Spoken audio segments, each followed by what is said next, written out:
Cancel the U2 concert. Boy, oh boy, did I have a great tirade. Don't fucking do it. This should be like a 1.5 point line. Oh, they just scored again. I think he's the clear-cut winner. That's the only good move. That's it. Welcome to the Thielet Graves podcast. I'm Thielet. I'm Graves, and we're just two dudes like yapping about sports. Alrighty, welcome back to the Thielet and Graves podcast. My name is Ryan Thielet. My name is Isaac Graves. And we're just two dudes who like to yap about sports. Today, it's going to be a lot of yapping. We just had the NFL draft, the NHL playoffs starts kicking off. There was some big local NHL news, and the MLB happened. We just leave it at happened. It just happened. So we're going to get started with the MLB since the MLB was the least talk about subject this week because of the draft and other stuff that happened around the sports world. Alrighty, so let's get to our weekly Bucko update. It was a great week for us. It made me a very happy camper for a week. Well, it was until it wasn't. Okay, but the stretch of games we played with the best baseball stretch we've had, even with the last two games not going as well as the past week has. Yeah. But to be able to that they were consistently hitting, they were playing small ball the right way. We may not be hitting the big home runs, but we're playing like fundamentally great baseball. But we are smoking some homers, especially O'Neal Cruz. Yes, let's talk about that. Derek Shelton, do not move him from that leadoff spot. No. Do not no. Also, is Prime Kutch back? I don't know. It's looking pretty good. It's that necklace, man. I might have to buy two, one for each of us for the podcast. Why not? Go back to my good old Little League baseball years when I used to wear it every time. Yeah. And also part of the Angel series, Matt Gorski called up. He had an amazing spring training. Yes. First at-bat, first homer. Insane. It's one of the few Pirates that ever do that. He stays under all circumstances. He stays. But think about it. Where is he? He hasn't played since that one game. Yeah. They refused to play him against the Dodgers, which I didn't understand. I don't get it. So, look, that's all. That goes back to our talk last week when we talked about Derek Shelton's decision making, with like making a lineup card. Yeah. But look, I'm happy to see a young guy go in and show out the way he did in the one game and then in spring training. It's exciting that we have something more than just pitching in our minor league system. And then going over to the other side, the ball chucking, Skeens, phenomenal game against the Dodgers. How about that one pitch where Shohei looked at the ball go through and was like, what the hell was that? Like he looked like completely out of sorts. And Perfect. This isn't like, okay, I'm gonna talk heat about Tommy Pham. This ain't a Tommy Pham caliber hitter. Like this is like Shohei Ohtani. This is the best player in the entire MLB. Yes, and he saw I don't even know. I couldn't even call that pitch. I didn't know what it was. Yeah. And he just looked at it. He says, "What am I supposed to do here?" I don't think the Dodgers actually come to Pittsburgh until like August, so Ohtani would be pitching back at that time. If we get a Skeens versus Ohtani pitching match, I would love that. we're going. We are 100% going. We're going. We are not missing a Ohtani versus Skeens. But yeah, I mean, honestly, our pitching minus the bullpen or just one player Saturday night. Well, okay. Was not too bad this week. Well, before we get to that, Bailey didn't have a great game yesterday. No, it was just honestly his first bad game of the whole season. Yeah. It was his first like Bailey Falter last year type game. Yeah, and it wasn't even like it was terrible. He just, I didn't really watch it because Stanley Cup Playoffs, and that's what I do around this time. But yeah, I kept seeing the stat line, and I was like, oh no, is that Bailey Falter back? Yes. I don't think he is. I don't think he is either. I think this was just like a one game reminder of why Bailey Falter should be low in our pitching order. Yeah. We'll just put it that way. For the stat line right now, I'm pulling it up right now. It was a 9-2 loss, but Bailey Falter's stat line, if I can get this to come up right, he went 4 in 1 innings, 8 hits, 5 earned runs, 2 Ks, 2 base by balls. So bad. Yeah, that was very bad. Yeah, it was not good. He had a 5.93 ERA. It's insane. Our pitching ERAs look awful. All of our. Yeah, it's not good. But you alluded to the bullpen that one game. Colin Holderman is fucking awful. It's not like he comes back from injury and blows the game. He blows that last game. He single-handedly blew that last game against the Angels. And him was blew it again with the Dodgers. Why is this guy send him to Bradenton? You want him all the way down the single A. Go to Bradenton. He's that bad. You want to go all the way back down to the high A affiliate? He's that bad. Jeez. We didn't really put this into the discussion for today, but around this time last year, we were hearing rumors and rumblings that Skeens was coming up. This was around the time that his innings were shutting down lower and lower in Indy. Yeah. We're not seeing that yet out of Bubba, but he's cooking down in Indianapolis. He is. So how much longer are we going to keep him down there? If you do bring him up, send Majinski back down to AAA. Yes. Because he's managing fine with 2 to 3 innings. But after that, he just collapses. Why don't you just throw Majinski into the pen and then send Holderman down? Because he's absolutely lethal in the pen. Yes, keep him in the pen and then send Holderman down so you at least get another guy in there. Talk about the bullpen. David Bendar coming back and you looking like almost 2022 Renegade. I'll tell you what, getting sent down had to be demoralizing for him. I was at the first game. He came back. It was better than the stat line made it seem. His fastball looks back. That's the thing. When he got sent down, his fastball looked the worst that it did in its entire career. Yeah. Even before coming here to the Pirates. That's how bad it was. And now you see it, the late break is back in it. His 12-6 curveball looked beautiful over the week. And then he threw that splitter with some velocity behind it. Yeah. So, it's nice. It's nice to see he's back, but I still don't trust him in a closing aspect. He needs to prove it. Yes. He needs to prove that he can be that again. He needs to earn it back. And I'd say Carlos Santana's not doing too bad as our closer. Dennis. Oh, sorry, not Carlos Santana. I'm thinking of the good old days. I would love to have Carlos Santana back. Dennis Santana, he's doing great as a closer at the moment for us. Yeah. So, which is nice to see that someone else was able to step up, especially when we needed it. We still shouldn't have got rid of Chapman though. Oh no, we shouldn't have. We should have signed him again. Yeah. It's just one of those things that you don't know what Chapman, especially towards the middle of the DAWG days. It's he started turning into not as good Chapman. So it's how good can he last? And he's been quiet this year so far. Yeah. So I don't know. There's a lot of things we should have done in the offseason. Yeah. And one of them is not sign Tommy Pham. Yeah, let's talk about that. So in the game I want to say, it was the Monday night game, wasn't it? Was it? Against the Angels? It was the Angels game when he got that suspension or he got suspended. Okay. Yeah. So a fan reached out, touched Tommy Pham, which is no matter what you shouldn't do, it's to touch the players. Oh, yeah. That's an obvious. Unless you can't help it and wow, I skipped there. While they fall on you, that's fine.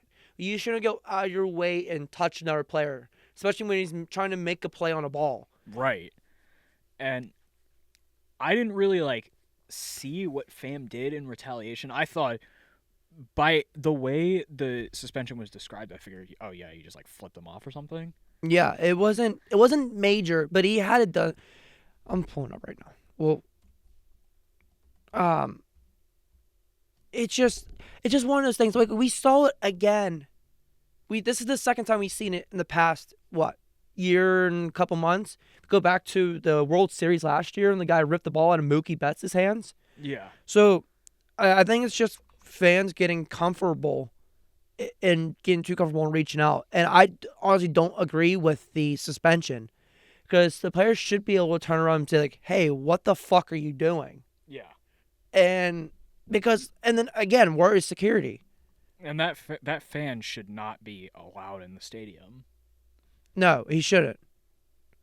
Oh, that's the gesture he did. And that's what he got fined for. What was it? It was a little, I'm not going to do it because I don't want to get in trouble. So it's a little like gesture that, Oh. yeah, that type of gesture. That, okay. So look, at the same time, now should he have done the gesture? Probably not. But that's maybe a fine. Yes, it's not a suspension. No. We've seen worse and they haven't suspended the person. Yeah. That also goes back to MLB's suspension rate should be studied because it is awful. Yeah. People get suspended half of a year for PEDs, but get suspended a whole year and a half for gambling. Or for life. Yeah, which you should reinstate Pete Rose. Just say no, sorry. Tucupita Marcano. Yes, and then there's a Hall of Famer we can't bring back. Oh, Shoeless Joe Jackson. Yeah. Yes, he's another one. And what the whole Black Sox thing. And it's just, I don't know, the MLB should be studied for that because it is awful. Like, we complain about hockey suspension being all over the place. The MLB is no joke. Yeah. Yeah, it was just insane. Well, I don't know if there's going to be much of a change once Manfred retires. Because I know he's not renewing his contract. Yes, which is honestly great news for the MLB. Yeah. Maybe they can finally adapt. Maybe. All right. Well, I think that's going to wrap it up for MLB because there wasn't as much to talk about. Let's go over to the NHL. Yeah. Yeah. Well, what a week it's been. It's been. We've had some things happen. So, should we start with the staff changes or no? Let's start with the playoffs. All right. Let's go to the playoffs. We'll talk actual hockey and then we'll talk staff changes. Yeah. Because it was a doozy of a week. Yeah. Alrighty, so we are officially not going to get we're going to get a sweepless first round. I think this is the second straight year we've had that. Which is great, to be honest, because these series, minus the Florida one, it's been a little underwhelming. They've all been, well. I think out of all of the series, I think the Florida one has been the most underwhelming. Yeah. But now with the retaliation hits, back-to-back games, I think Game 4 is going to be insane. Oh, yeah. And that's tonight. That's going to be dumb. It's going to be, I hope it's back to what normal Battle of Florida is. Yeah. Let's go to the store. Let's talk about it. There's a team that last week you predicted to go far in your bracket. You had their hat on. Okay. You want to talk about that? Yeah, let's talk about it. Let's talk about that. That Kings in 6 still is in play. All right. Like I said before, all Edmonton needed was one win. They'll turn their whole playoff staying around. And what do? Get that one ring, and now they're win, and now they're playing great. They're back to Edmonton. Okay, they're gonna come around and they're gonna whoop your Kings' ass again. Yeah, for the fourth straight year. Yeah, it's tied at 2, and they're going back to LA. They'll be fine. Okay. No. The Edmonton Oilers will be fine. Let's go up that way. The crypto is gonna be buzzing. Yes, I can't wait to hear it. It's gonna be great. I'll tell you what, these series, even though they haven't been like the best hockey we've seen, the atmosphere of every game has been insane all year, like all playoffs, and I can't complain with that. Yeah. So the big storylines for each first round series. So Leafs, Sens. Sens look like a team that haven't been in the playoffs in a while. Yeah. They look like the Stone Age of hockey at this point. Brady's playing fine, but the Leafs, they look good. They look like they could easily win a first round series. And they look like they could be primed for a deep run.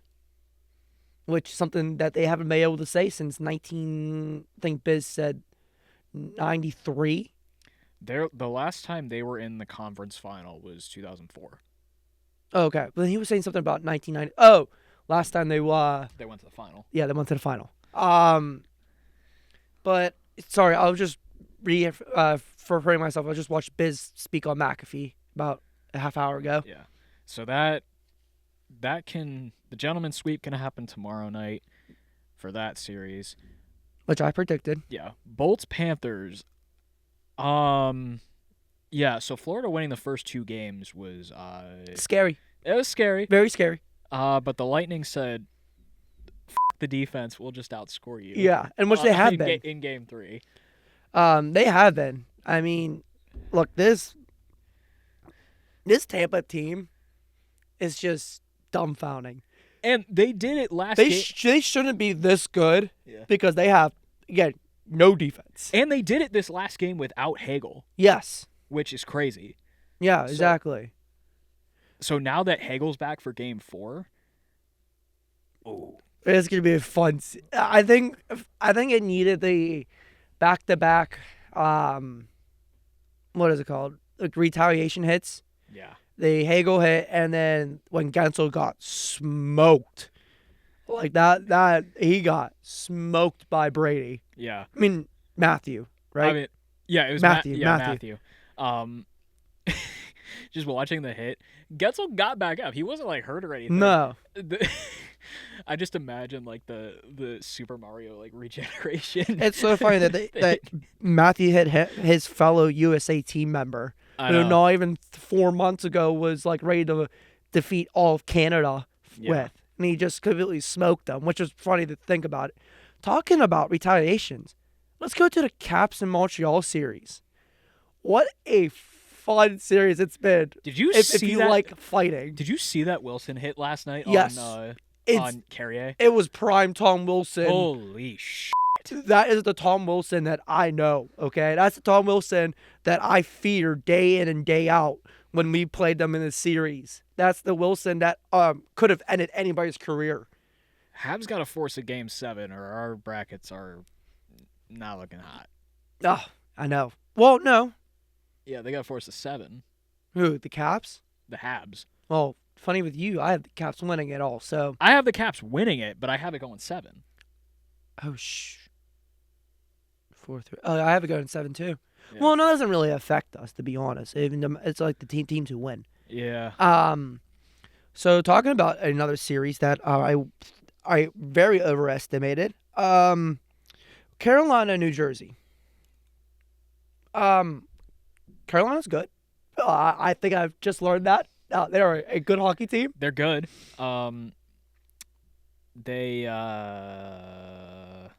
Well, Freddie might be out. Yeah, that's big. Yeah. But the Devils, half their roster is out. Yeah.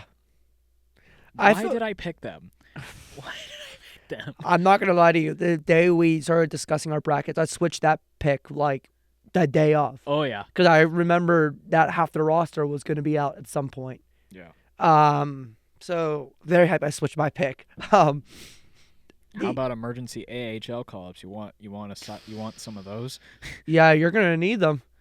Like it's bad right now for them. Yeah. Let's go over to the Western Conference. The St. Louis Blues and the Winnipeg Jets. Do you want to go and take this away?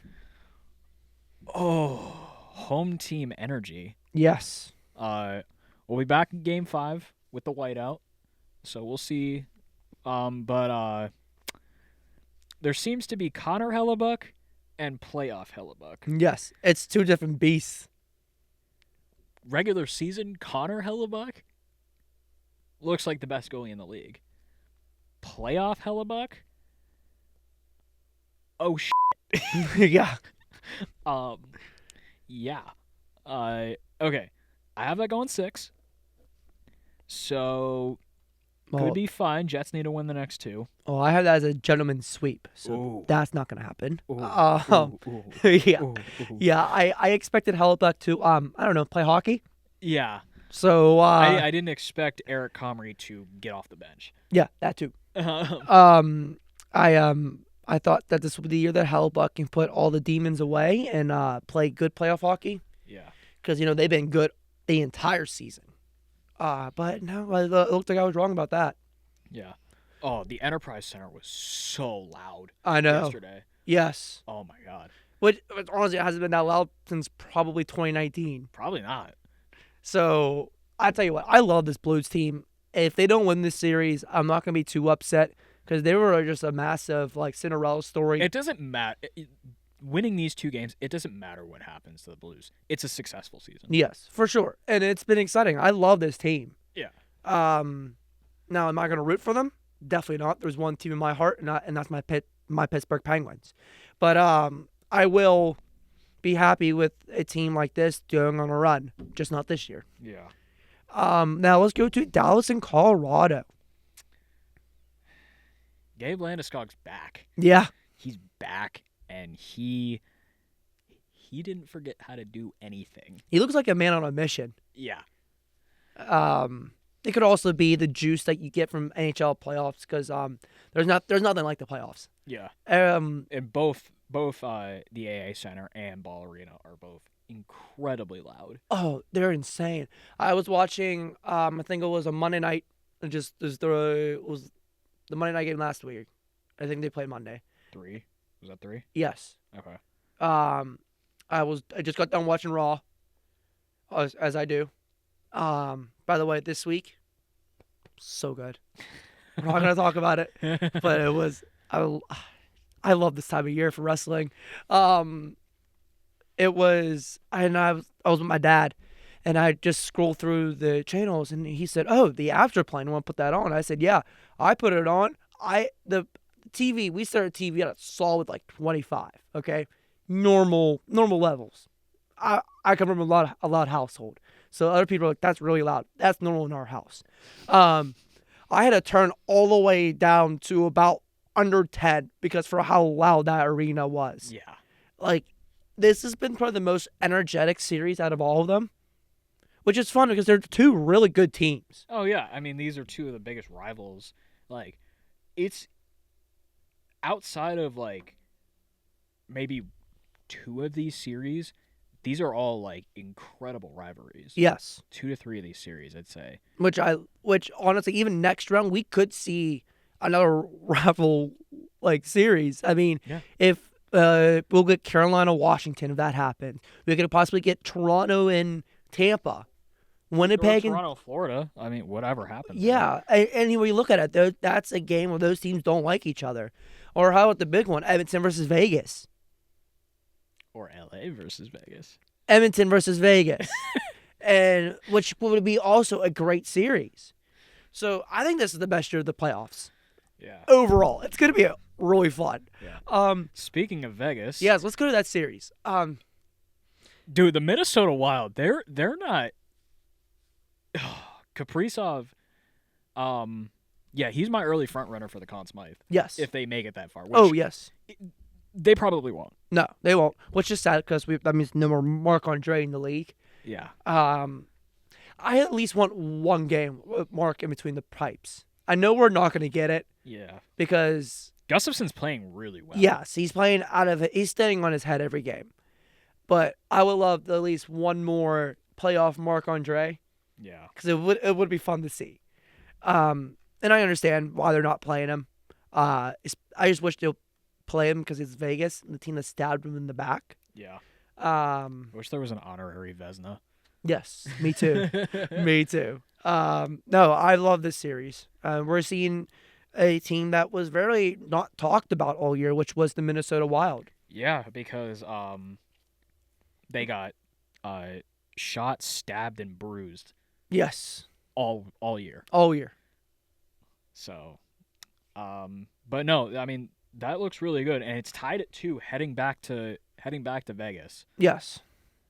They played really well in Game 2 in Vegas. Yeah, they did. So it was the best hockey they played all year. Was get that Game 2, in my opinion. Yeah.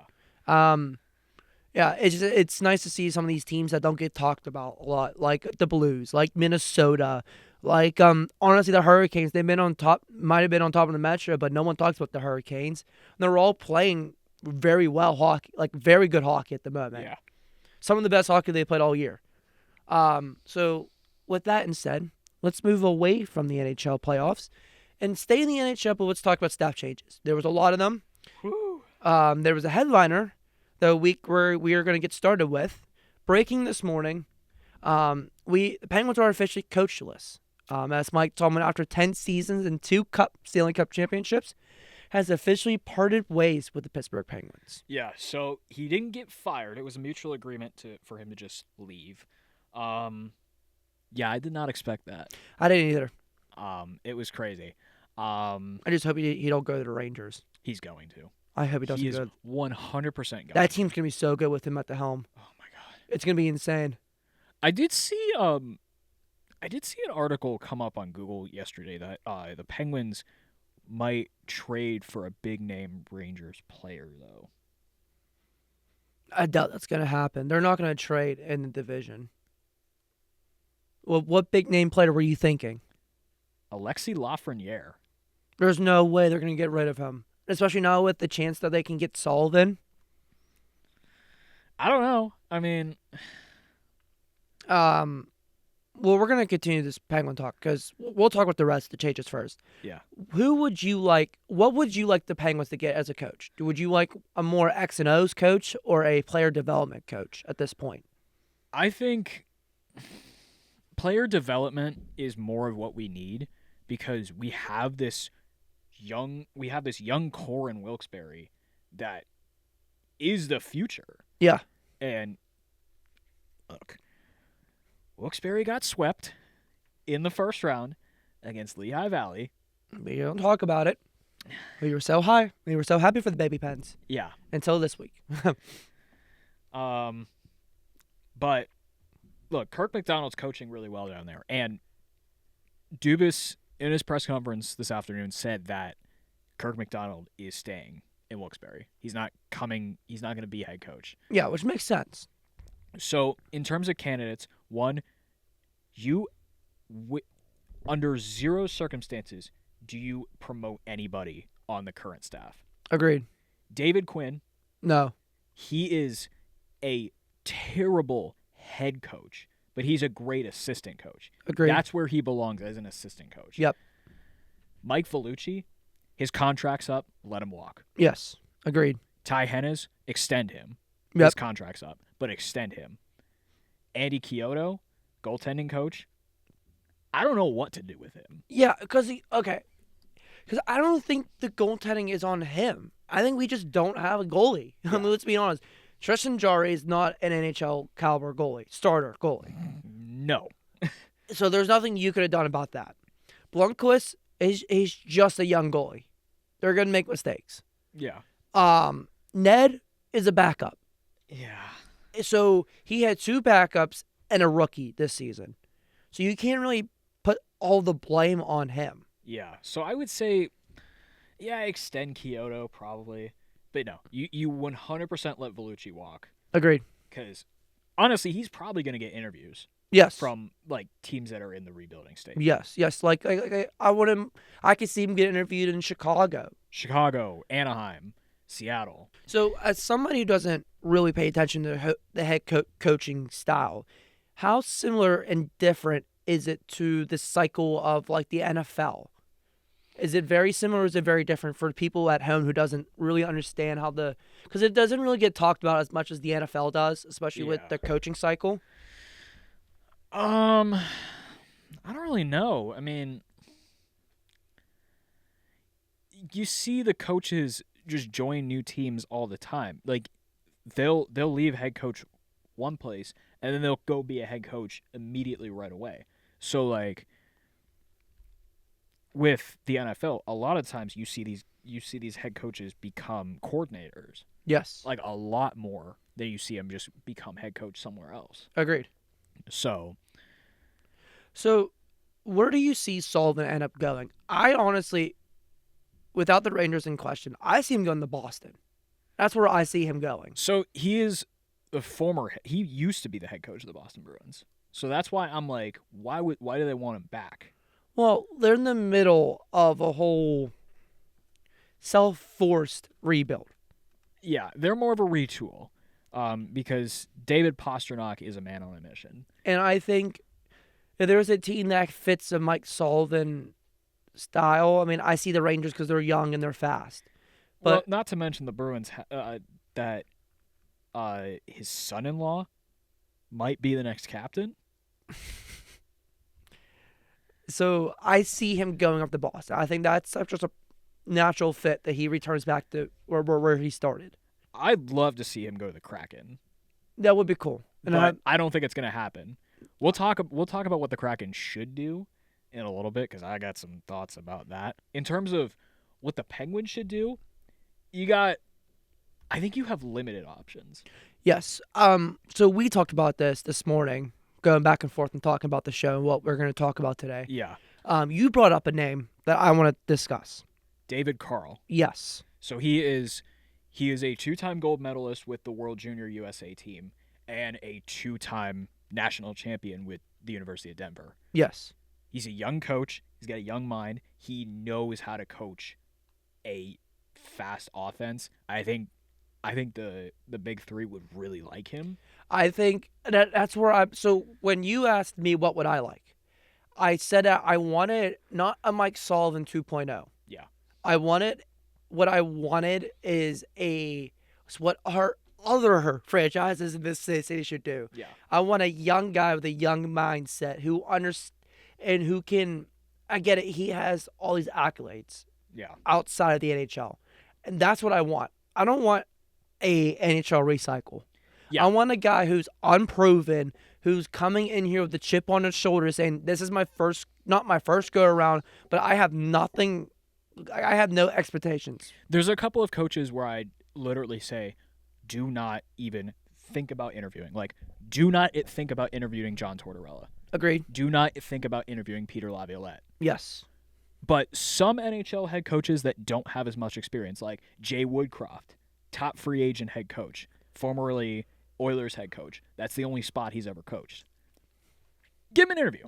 Yeah. Why not? It don't hurt. Yeah. But I want to because if he doesn't succeed in like 3 to 4 years, maybe that's when you can promote Kirk McDonald, bring him up to the NHL, and have him be the head coach, or former Kraken head coach. Not Dan Bilesma, Dave Hackstall.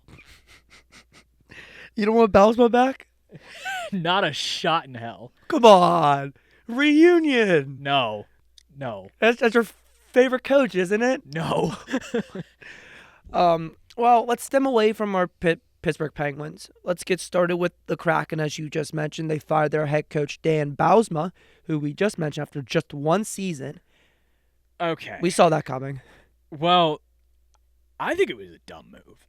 It was a little bit of a dumb move, but we saw it coming. Because, like, giving him that short of a leash when the roster is mediocre at best, like, yeah, it just doesn't make a lot of sense. That's not the only move the Kraken made, though, is that they also promoted GM Ron Francis to the president of hockey ops and named former Sabres GM Jason Botterill as the new general manager. Okay. Let it go. Let it loose. I let it loose last week with Shedeur Sanders. It's now your turn. Dude, Ron Francis, what the fuck? No. He should have been fired. Bilesma should not have been canned. Like, Ron Francis is a terrible general manager. No. He's not in line for a promotion. And Botterill, he was the assistant GM there. He's not helping anything.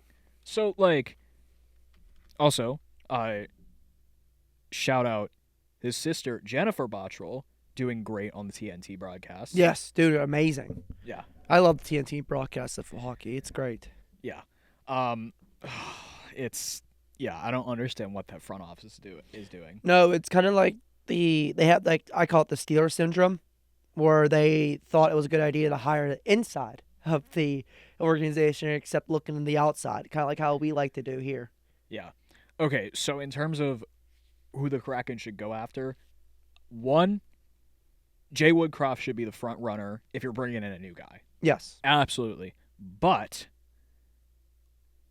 I don't think this will happen, but you should definitely consider it. Promote Jessica Campbell to be the first female head coach. I think it's time. Dude, she's done a great job in her first year as assistant coach. Yes, she has. I mean, that team, minus being mediocre at best, she was given a hard task, and she completely killed it. Yeah. No, I think she'd be a great head coach, and she's young. Yes. She's really young, so she knows, like, she understands these young players. What I would like Seattle to do is what I don't mind us if we do it, is hire a young coach. Yeah. But bring in some vets. Do you get what I'm saying? Yeah. And let the vets work with the young coach. Let them learn off of each other. Maybe the vets learn some ways of the newer style of hockey, and let the vets show the young head coach how the NHL works. You get what I'm saying? Yeah. And let them bounce off each other, because that just helps out a coach. Well, let's just look at vets that are free agents. Patrick Kane. It's one off the bat, I know. Patrick Kane.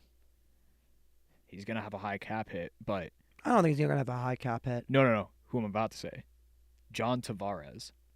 Too high. Too high. Too high. Too high of a cap. There's too high of a hit. Yeah. No one's gonna take a shot on that. Brock Nelson. Well, they could do that. Sam Bennett. I think he stays in Florida. I think he stays in Florida too. We'll have more. We'll free talk. Agent, free Yeah, agent we'll talk predictions. that down the road. But it's Not Marchand. No, he. I don't know where he's gonna go. I don't know. Anywhere but Pittsburgh. That's all I gotta say. Claude Giroux. I could see Be that. funny as hell. It would be. Watch him play the Flyers in a Penguins uniform. Yeah, no,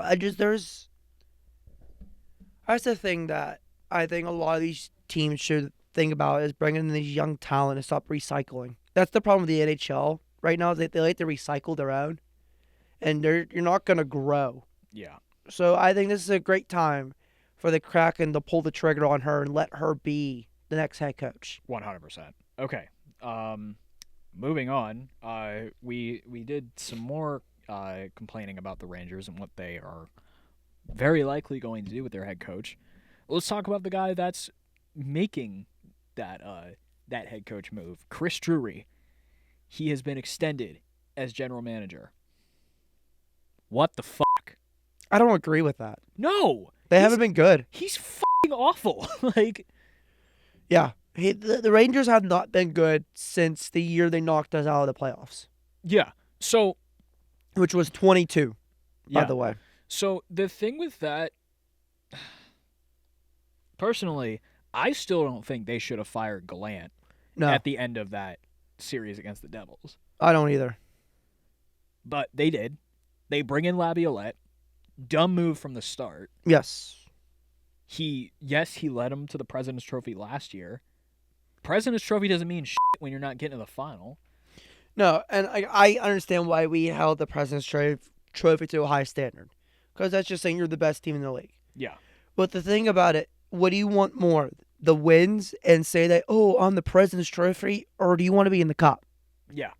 And so I don't think that measurables should be measured by how many President's Trophy he won as a coach. I think it should be, how many cups do you have?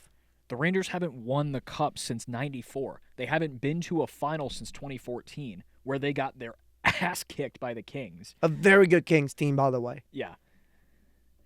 So, I don't know what the Rangers are gonna do. Like, yes, if they bring in Mike Sullivan, then they're gonna be a good team. But Chris Drury's gonna do something stupid. Yeah, and you know it. I think he's going to recycle. Yeah. He's going to do something stupid either with the coaching market, or he's going to trade one of his star players. Which is already being rumored to a, us. For a bag of pucks. He's going to trade them for way less than they're worth. Agreed.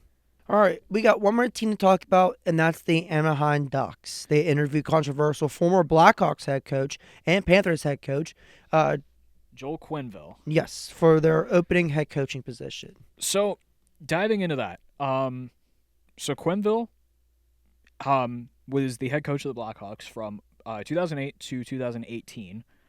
Very successful run, 3-time Stanley Cup champion. But then at the start of the 2018-19 season, after a 7-game losing streak to open the season, they canned him. Then he gets hired by the Panthers, does decent for how little time he was there, gets the Panthers back into contention, gets them back into the playoffs. Basically helps them get to the spot where they're at right now. But then, while he's there, a story comes out within the Blackhawks organization about a lot of SA. Yes. And I'm not going to dive into the whole case because, frankly, I don't know enough about it. But that comes up. Quenneville resigns from the Panthers job because he knows, oh, shit, like, this doesn't look good on me. Yes. So he resigns. Panthers promote Andrew Brunette, leads him to the President's Trophy, and then they don't keep him, which is strange. Yes. But Paul Maurice has looked like the perfect fit for that team. Yeah, yes, I have. I just think it's weird of a move for the Ducks to do. It's weird. Like, I don't know how you feel about Quenneville being let back into the NHL. That's like a, I don't know. It's like one of those things that you're like, what are you doing? It's a bad PR move. I don't think he was at the forefront of that whole thing. No. He was involved, but he wasn't at the forefront. Their old GM, I can't remember his name. But he was at the forefront of it. He was at the forefront of it. But so any way you look at it, I don't think he should be let back in because anywhere while he was still involved. Yeah. He was still part of it. And fans, players are going to see that, know that he's got a past. He's got a past. He's been caught red-handed. And, yeah, it's going to look ugly on him. Yes, very much. Now, that doesn't take away that he was a successful head coach. Yes, he was. A very successful head coach. Yeah. He's a 3-time Stanley Cup champion. You can't take that away from him. Yeah, exactly. But I don't think it's a good move for the Ducks. I think it just brings I don't want to say a culture cancer to their locker room, but it's like it's another storyline that you can easily avoid. After they just let go of, frankly, an asshole in Greg Cronin. Yes. So I don't know what the Ducks should do in terms of I don't either. hiring a coach. Like I don't know who fits them. No, I don't either. And they have which is mind-boggling because they have a young nucleus. Yeah. Like a very good young core. I do think they're going to trade either one of Mason McTavish or Trevor Zegras this offseason, though. I hope that we can inquire about Zegras out of any of them. Yeah. Because we could use him. That's an understatement. Alrighty, let's stem away from the NHL and take a quick break because I need a drink. I need to extend my parking. Yes, we got to take care of that. As you notice, we are in a better mood. We are officially out of finals week, and we're in a very, very much better mood with less stress. So we're going to take care of a couple things off camera, and then we'll be right back. Welcome back to the Thielet and Graves podcast. My name is Ryan Thielet. My name is Isaac Graves. And we're just two dudes who like to yap about sports. We are back. It took a little bit longer than expected due to having to move our cars. Alrighty, let's talk about the NFL. This was a big week. It was a draft week. Yeah. We're going to go through a deep dive of the Steelers. We're going to grade each team's draft. I can't wait until we talk about our division. And then you'll see a scorecard of our mock drafts over our heads pretty soon. As our first round draft picks were they were something. This was a very interesting draft. Yeah. Let's just put it that way. I loved this draft. It was entertaining from start to go. Somebody was able to get drafted in the 5th round and not the 1st round, which made me very happy. But let's get started. Let's talk about the teams. Let's get started with the team that had the first overall pick. The Tennessee Titans. Yes. All right. So the Tennessee Titans, with the first overall pick, they take Cam Ward out of Miami. I mean, it's the right move. Yes, it's the perfect move. I'm still not completely ready to give up on Will, but I know I am. He does not. He's not. He's not an NFL quarterback. He's not a starter. He's not a starter. He's a backup, Yeah. and it showed. Yeah. You can't have a guy who turns the ball over every game, Yeah. and that's what Tennessee had. Now with Cam Ward, you're gonna have a guy who protects the ball pretty well. They PFF gave him an A. I have to agree with that. Yeah. I give them an A. They got everything they needed. They got their quarterback. They got an edge rusher, a safety, receiver. Yeah. They got a tight end, which they needed, which I was surprised he was there in the 4th round pick. Getting Iomanor in the 4th round.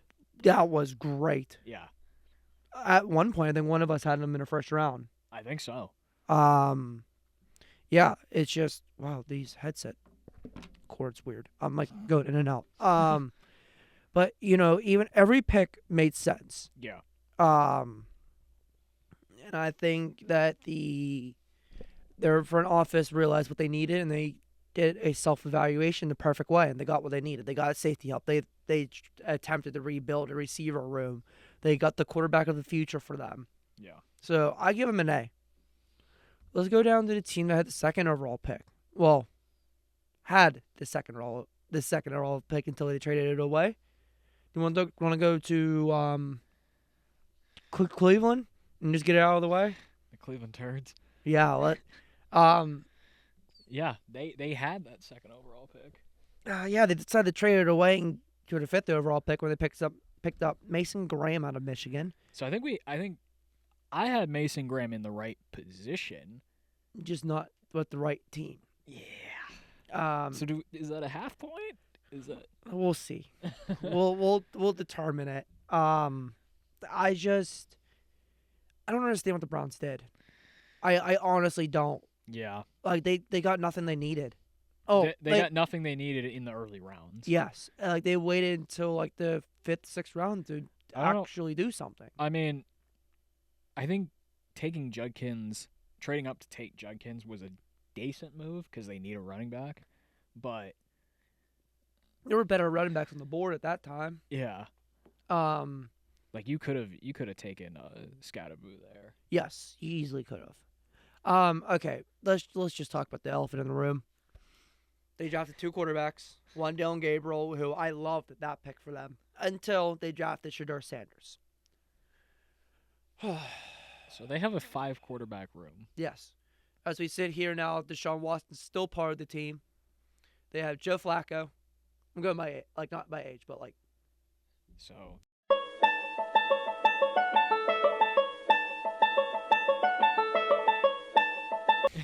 Isaac.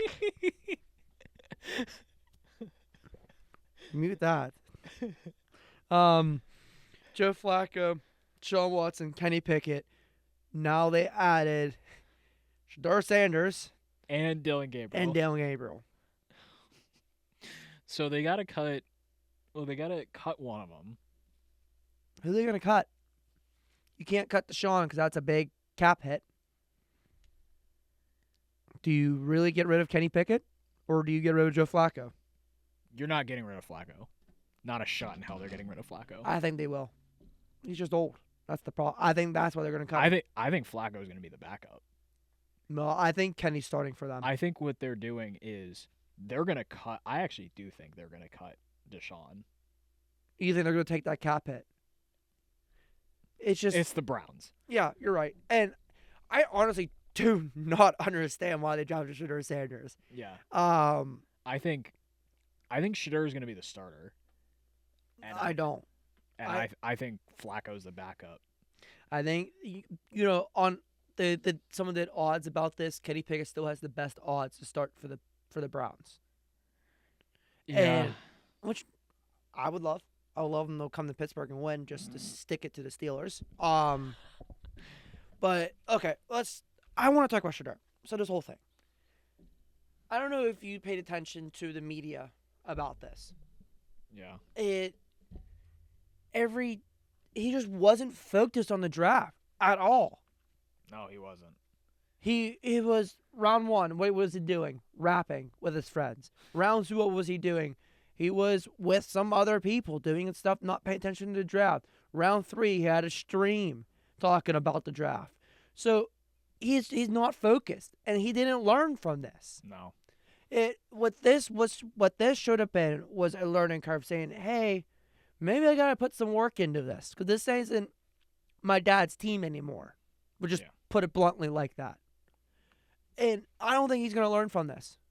So when I heard Shedeur went to the Browns, I was thinking in my head, what are they doing? Because honestly, at the beginning of their draft, they had they got a D lineman, which is what they needed. They got a linebacker, which they needed. They got a running back. They got a tight end. That's all the things they needed. Yeah. Because they got 2 running backs. Yes, they got 2 running backs out of it. Yeah. But then they'll go ahead and draft 2 quarterbacks. Like, that front office, what are they doing? Yeah. I give them an F overall. I think they completely flunked this draft. I'm giving them a D. Yeah. Like, it was not good. And, like, I'm not even being biased because I'm a Steelers guy. I'm just saying it flat out. Yeah, the Shedeur Sanders tanked their grade. That Yes. Just what that he tanked it. Now, look, if he comes out and proves us wrong, I'm happy. I want that to happen. I figured when they traded down, they're like, yeah, we don't need Travis, but we'll trade down and we'll take Shedeur at 5. That's what I thought they were going to do. Yeah. But they ended up making him slide, which, honestly, I think this was a thing that the NFL wanted to do in general, to tell these NIL guys, hey, you're still going to have to earn it, even though you got paid big bucks in college. Yeah. So, which I loved. I love that. I think everyone should get a wake-up call once in their life, and they should listen to it. Yeah. But, yeah, no, it just is mind-boggling. I don't know why I feel bad for Dylan Gabriel. Yeah. Because, look, he's a great guy behind the scenes and on the field. Yeah. He is nice. He's quiet. He takes everything with grace. And now he's just thrown into, let's just say it how it is, a shitstorm. Pretty much. Because, I don't know. And it kills his confidence, too. Yeah. You get drafted. He's a 3rd-round draft pick. So it's not like he's like a 5th to 6th round draft pick. He's a 3rd-round draft pick. So that means the franchise was going to buy into you. And now they drafted a guy who's all over the media. Yeah.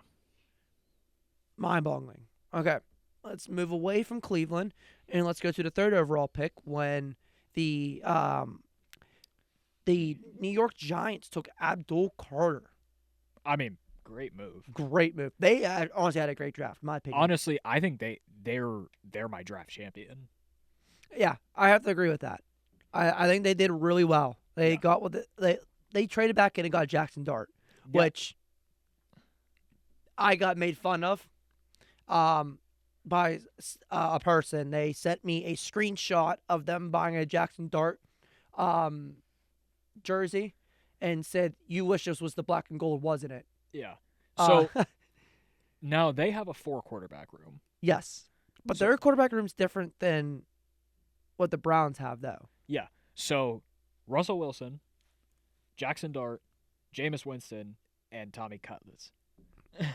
Tommy DeVito. So what I think they do is Russ is a starter. Yes. Coming in. Yes. They already said Russ is starting.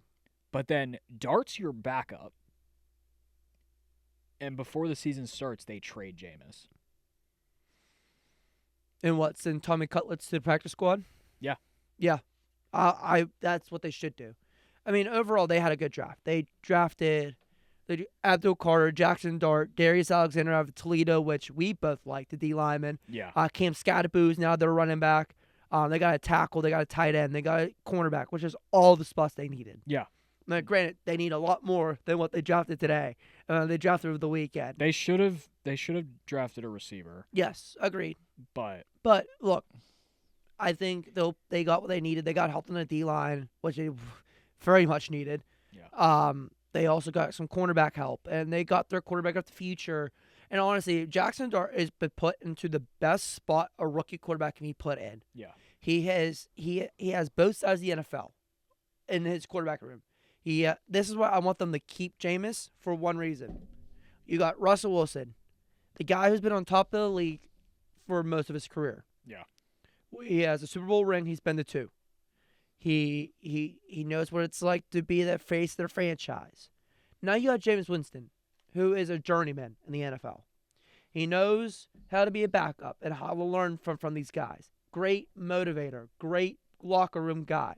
So now you're teaching Jackson Dart how to be the face of a franchise through Russell Wilson.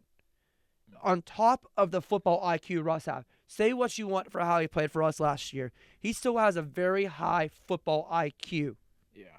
Jameis Winston, a guy who knows how to not seep into the hate that he got with all the interceptions he's thrown. Yeah. So now having those two as your leaders is the perfect situation for a rookie quarterback to go to. Oh, yeah. And so are you saying they should trade Tommy Cutlets? I think they should just practice squad it and run that 3-man quarterback room like that. That's not a bad idea either. I don't think you can get anything for Tommy. I honestly don't think you can get much for Jameis. Yeah. I just maybe they just even put Tommy on waivers. Yeah, something like that. But I just think their best option should keep at least Jackson Dart around those two quarterbacks. They both can teach him just different aspects of the NFL. Yeah. All right, let's go to New England. All right, they had again another stellar draft. They had a solid draft. They addressed literally everything they needed to. And this was a great way to introduce Mike Vrabel. Every guy they drafted is a Mike Vrabel guy, especially Will Campbell. Oh yeah. Oh, I loved that pick. I was a little surprised when he got taken at 4, but I thought that was high for him. But it's the perfect spot for him. Yes, because look, Will Campbell came out in the media and said when he was asked about protecting Drake May, I mean, that he will kill anybody in the way.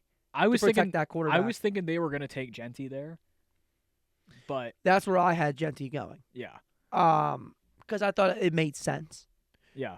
To pair, I mean, a combo of him and Ramondre would be stupid. Yes, but I'll tell you what, their first round draft pick was perfect. Oh yeah, it was great. And there's not even their only good pick. They had a couple solid picks. Travion Henderson still is going to be a solid running back. Yes, so they had Travion Henderson. They got Kyle Williams out of Washington State. They got a center, which they very bad nearly. and they got him at a killer of a spot, which is the 95th overall pick. Yeah. He was projected to be a day one guy. And how about trading with the Chiefs to get that pick? Yes, exactly. They got Craig Woodson out of California. I saw him live when he played against Pitt. He was really good because that Cal defense last year was really good overall. Yeah. They got a D-line, which is what they got. They could continue to add on the D-line with getting another edge rusher. Yeah. And they finally got a kicker. Finally got a good kicker. And I'll tell you what, Andreas has a leg. We'll just put it that way. Yeah. I'm just surprised that he was the first overall. He's the first kicker taken out of this class, especially when we have Ben Sauls in the class, which we'll discuss that later because that's something I want to talk about. They got what a New England draft to have a kicker and a long snapper in the same draft class. To have Mr. Irrelevant. Yes. In which they also got a cornerback out of. Kobe Minor out of Memphis is your Mr. Irrelevant 2025. But he's not really irrelevant. I mean, his completion rate was only 55% as a corner. It's pretty good. Yeah, it's really good. You're only above 500 for. And he's kind of like the right size for a corner. Yes. So. PFF graded theirs as A. Yeah. I would have to agree. Yeah, I give him an A. Yeah. I don't see any reason to not. No, this was honestly this is why I miss Mike Vrabel, because one thing about Mike Vrabel is that he knows how to draft. Oh yeah. He knows how to scout talent and get the right talent. So this was fun to see. All right, now since we already talked about the Browns, we're going to talk about the team that they traded with. Ian Rappaport came on to the McAfee show today and said that a couple weeks ago he heard that don't be surprised if Jacksonville does something bold. Yeah. And boy, did something bold. Yeah. They traded up to the second overall pick where they took, yes, the Heisman winner from this year, Travis Hunter. I mean, hey, great move by their GM. Yes. I can't remember his name. I can't remember his name. James something. Yes. Yes, you look like you're 5 years old. But I'll tell you what, his Duval chant was better than his head coach's Duval chant was. Duval. Yeah, so they got two cornerbacks. Technically, if you count Travis Hunter as a quarterback, as a corner, they picked up another running back, which, okay. I don't think it's time to move on from ETN. I do. I don't. He's not good. I get it. He's not the best, but there's worse in the NFL. Sure, there's worse. And There's think, Alexander Madison. Yeah, exactly. But I think that this is a big year for him. This is a make or break year. Yeah, because this will be honestly only his second full healthy season. So I think this could be a year that he could be a good staple for them. Yeah. So now, am I against a little competition? No, I think competition breaks the best out of people. So they took I'm gonna try this name, Bashal Tuint out of Virginia Tech. It was a solid for them. He was their entire offense last year. Yeah. They also didn't want to crash. Took LeQuint Allen. Yes, thank you. My computer crashed. Out of Syracuse. Didn't mind they got some D-line help because Yeah. they needed that.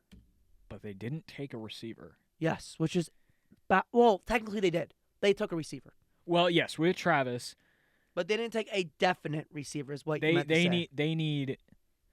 They needed to at least take 2 receivers in this draft. Yeah, but they also took what they needed. They got an edge rusher, which they've needed. They got Right now a they're handful of linebackers. They got a center. They got 2 running backs.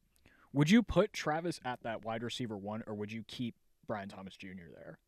Travis is a receiver 2 to give him as much So you as least reps, because since he is going to be playing both sides of the ball. So you have him, you have Brian Thomas Jr., Travis Hunter, and Gabe Davis.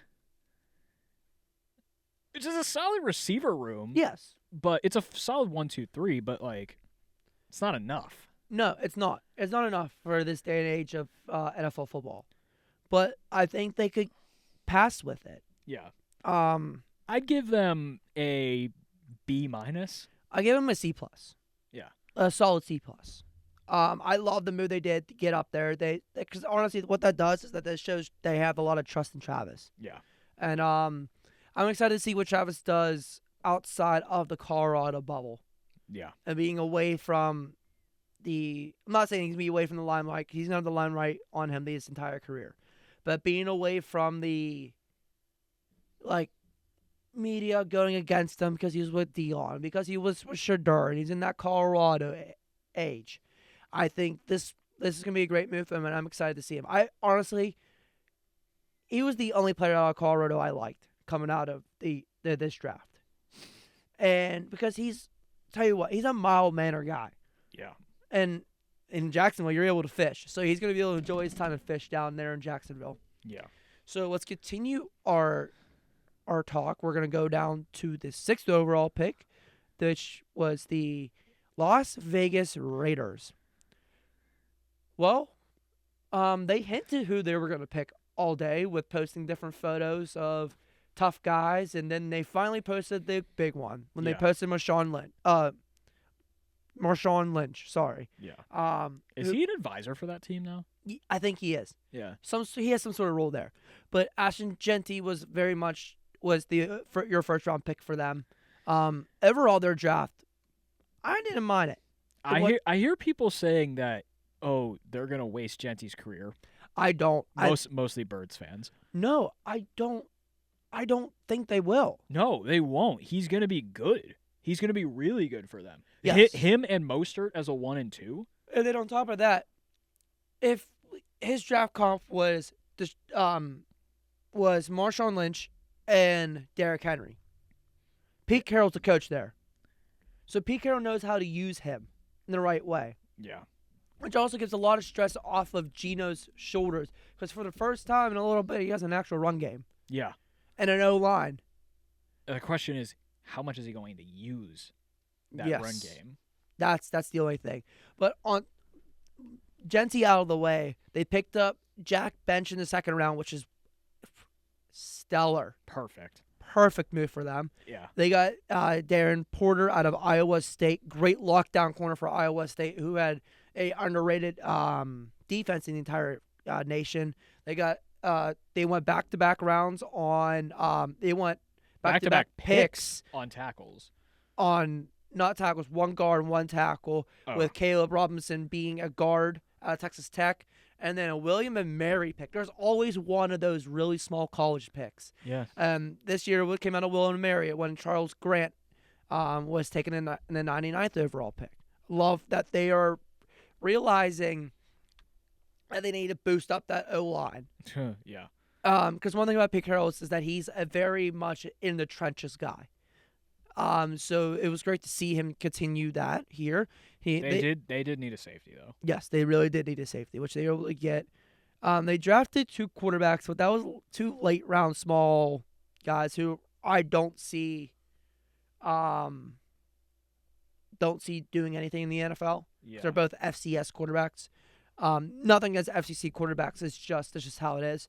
Yeah. They took a D lineman out of South Carolina, another D lineman out of Mississippi, and then they took one of your team's boys out of the 4th round pick and 108th overall. I love this selection. He was a gem in the 4th round. Was Dante Thornton out of Tennessee, Oh yeah. who ran a 4.3 40 time. He's gonna be nasty. I really liked him out of college because again he's 6'5". Yeah. That gives Geno a big target and a really decimated receiving core. Just put it that way. I don't understand the Cam Miller pick though. I don't either.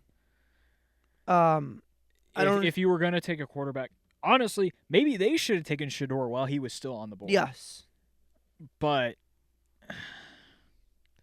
It's just this quarterback class is just a little scary this 'Cause year. now their quarterback room is Geno Smith, Aiden O'Connell. Yes. Is Desmond Ridder still under contract with them? Desmond is down. I thought he was still down. No. Yes, he's still under contract with them. Okay. Yep. And now Cam Miller. Yes. So one of Desmond or Cam is gonna go. Yes. I think they're going to can Cam Yeah. because, I don't know. It just, some of these teams' decision makers with their quarterbacks, like they like to kick the can down the road. Yeah. And honestly, next year's class is better than this year's class quarterback-wise overall. That's something we'll talk about way in the future. Yeah. But that's a season 2 conversation. yes. Now let's go to the 7th overall pick with the New York Jets. You got the right position with the wrong players that you said they're going to go O-line overall. Yeah, I said they First were round. I said they were going to take Will Campbell here. But they take Membu, Yes. which I mean with You can't go Will wrong. not available, that's the best available tackle Yes. offensive lineman you could have gotten. So Now, also grade for the Raiders. oh, sorry. Yeah, I forgot about that. I give him a solid B. Yeah, I'd say B, maybe B plus. Yeah. It's just Nothing higher than a B though. Yeah.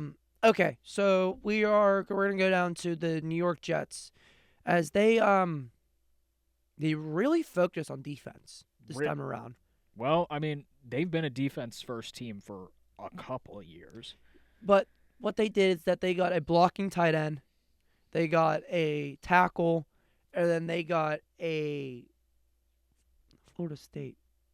Yeah. Where they don't have a position next to him. Corner. Okay, so that's another defensive guy. Then they got a receiver.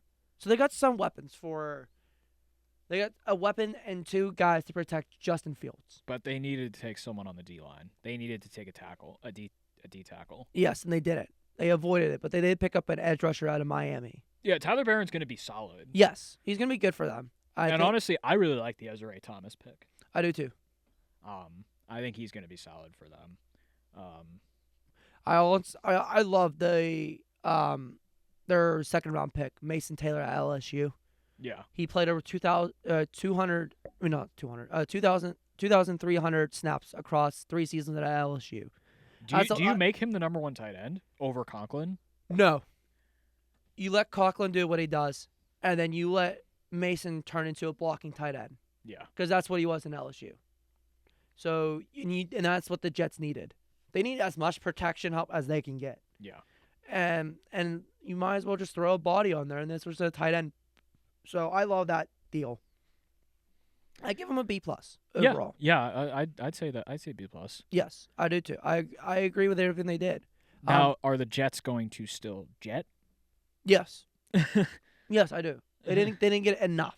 Yeah. Next year draft is a make or break one with them.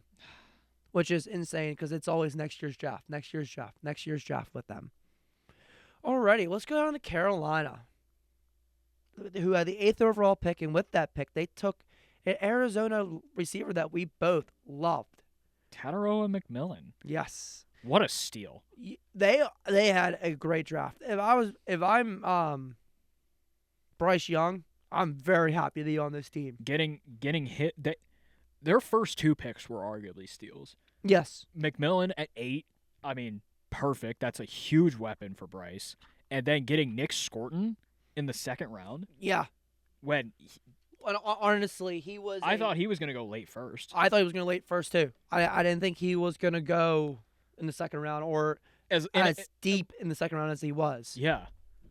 They also take Travis Etienne's brother. Yes, which is I like him. They got a lot of running backs the though. Only thing about him is that he's only 5'9", 205. Yeah. So he's a small guy. So he's kind of like a Jalen Warren. Yes. So we'll see what he does. I think he's going to do better than what his brother's doing, because Carolina has the better O-line, which is insane to say. Yeah.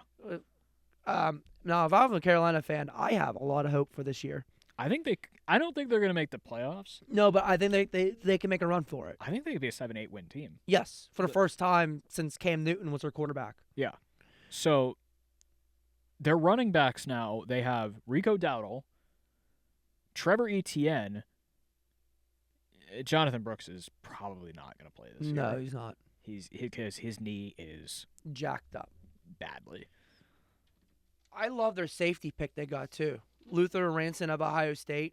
Yeah. Ohio State defense in general was the best defense in college football. And there's a reason they won the championship. Exactly. And it was because of their defense and a little bit of their offense. Yeah. But there's that safety is a steal in the 4th round. He should have been a 3rd to 2nd round pick. And the fact they got him in the 4th round was crazy to me. Yeah. All right, 9th overall. I give him an A. Yeah, I'd say A. Yeah, I think that's the perfect. They had a maybe great draft. maybe A- because they did need a corner. Yes, but well, you can address that issue later. Yeah. Where's my other stuff? Okay, 9th overall. Thank you. I lost that screen. That was, I'll know it when I see it. Saints. Yes. Okay. Yes. Let's talk about the Saints. That's my entire reaction with them is okay. Okay. So Kelvin Banks Jr. at 9. That's a reach. A little bit. It's not a bad pick. No. But it's a reach. It is a reach. I think they do need D linemen. I mean, not D linemen, offensive linemen. Yes. Very much so. Whew.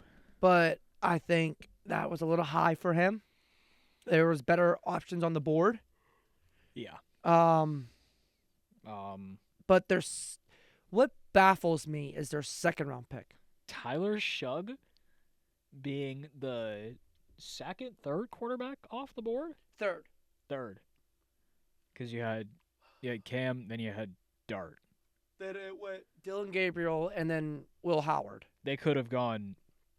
Honestly, they probably should have gone even Jalen Milroe over Shugg. Yes. Oh, sorry. Milroe went right after Tyler. Yeah. So it's a weird pick. It is a weird pick. Do I think it's a terrible pick? No. I honestly, out of all the quarterbacks, obviously I had Shedeur is not the worst, but the worst of the big names. Yeah. Then right next to it, I had his name. Because I saw him play when he played at Louisville, and he plays a very loose football. Yeah. Where he turns the ball over a lot. And I mean, again, I don't think he's going to be the starter. No, because they still have – no, I think he is going to be the starter. You think so? Over Derek? Because Derek has a shoulder problem they have yet to release. All these media heads has been hinting that he has a shoulder problem that may hinder his ability to play. So, I know, story of Derek Carr's career, injuries. Yeah. So I think Tyler's going to play, and I don't think Tyler's going to do anything. So you think they start him over Rattler? Yes. Yeah. Yes. I think they don't trust Rattler.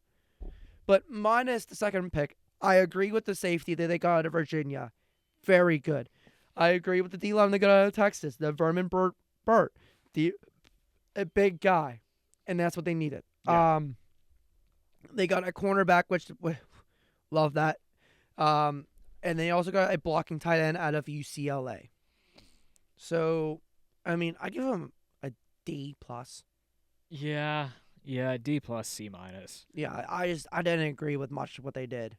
I get it, but at the same time, if you're gonna draft a quarterback when you still had national champion, Calvin Banks Jr. was such a reach. yeah, that was a very high pick for him. Yeah, my jaw dropped. Yeah, my jaw dropped when I heard that pick.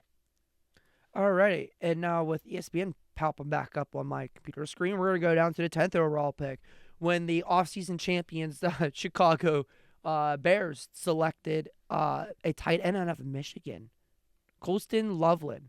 I was so just lost by that pick. They were gonna go tight end. Why didn't they take Tyler Warren? Yeah, he was right there. He was. And Colston's a blocking tight end. Yes, he is. Which they don't need. They needed more weapons for Caleb. Yeah.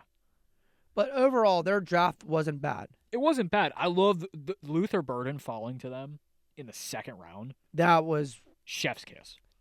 Now him with DJ Moore on the other side. And Rome. It's going to be insane.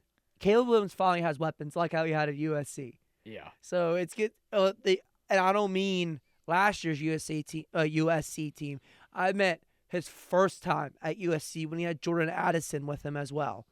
Yeah. So they also beefed up the O-line with getting Ozzie Triplin out of Boston College, a big tackle. They got a guard out of Michigan State. They got 2 running backs, which is they did need that. They also got some help on the defensive side. They beefed up their D-line finally. Right? I'm on the right team? Yeah. They beefed up their D-line in the second round. I forgot they had 3 second-round picks. But they needed an edge rusher. Yes. Which what you don't get out of Ruben out of Maryland. He is not an edge rusher. He's a linebacker. He is a linebacker. Yeah. He is a middle linebacker at best. Yeah.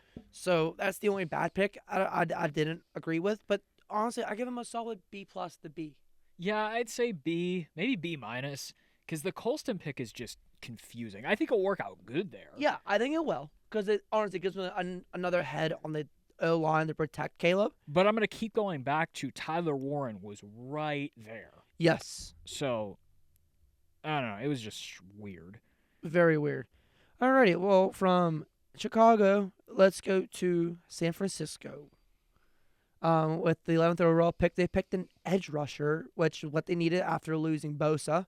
That's what they needed, yeah. And they got Mikael Williams out of Georgia.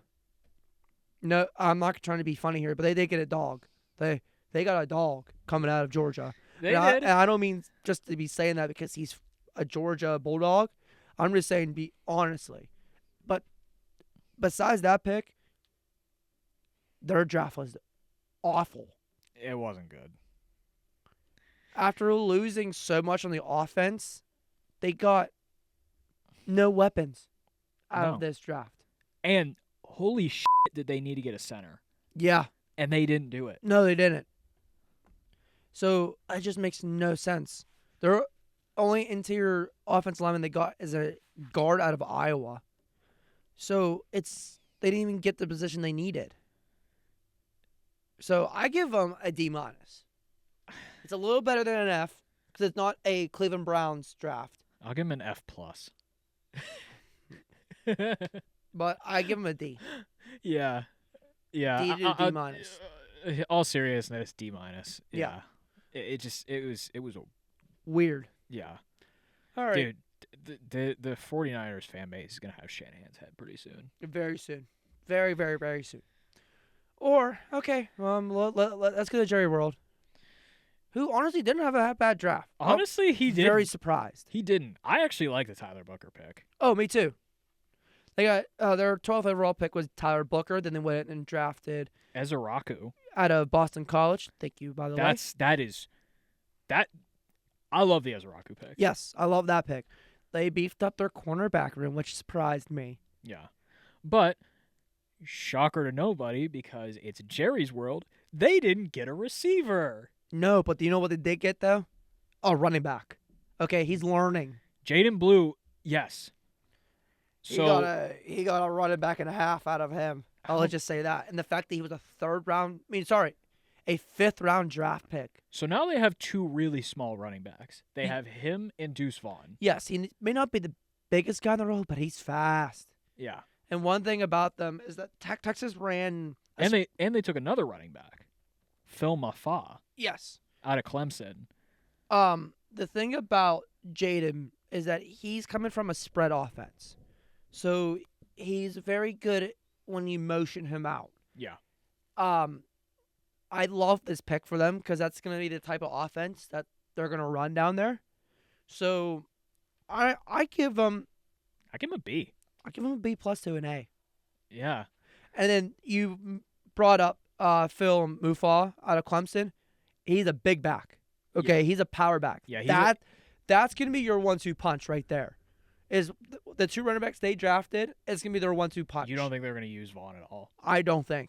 I think that Mufafa and Blue is going to be their 1-2 punch that they've been missing. Yeah, I mean, it could very well happen. They just need a not a running back. They need a receiver, someone other than CD. So, if you're taking Dak in fantasy football, I would stay far away from that this year. Yeah, or take him as a backup. Yes, and be safe with it. Yeah. All right, let's go to the confusing Miami Dolphins. Well, the 13th overall pick is that they got a D tackle and passed up an opportunity to pick a good offensive lineman in the first round. I think I actually had that right. I think I had them taking Kenneth Green. Yes, I think you did have them taking taking him. Confirming up here. Yes. But yeah. I like it. I like the Kenneth Grant pick. I do. I think it's what they needed. The rest of the draft though, they got an offensive line in the second round out of Johan Savanea. Yes, Salvanea out of Arizona.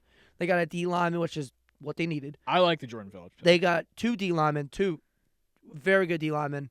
With Jordan Phillips out of Maryland, they got Zeke Biggers. Yeah. What a name. Yeah, what a name. That's a great name. The only thing that confuses me is that they drafted Quentin Ewers in the 7th round. I mean, they're banking on Jelly Brain to do that again, maybe. But don't they still have Huntley? Let's be honest. If you're taking Quentin Ewers in the 7th round, it means you have an idea of using him. Yeah. Because out of every quarterback in this draft, he was the most pro-ready quarterback. Obviously because he was older. Yeah. So I mean, it's a steal for Quinn for where he was. Yes, but you just wasted a pick on a position you already have filled. Yeah. It's weird. I don't know. I give him a C overall. Yeah, I'd say C, maybe C+. But that Quinn Ewers just raises questions for Tua. Yeah. Because you're giving competition when there's no competition needed. I'm not saying Tua is a great quarterback. So he's not a bad. I'm not saying he's a bad quarterback. He's a good quarterback.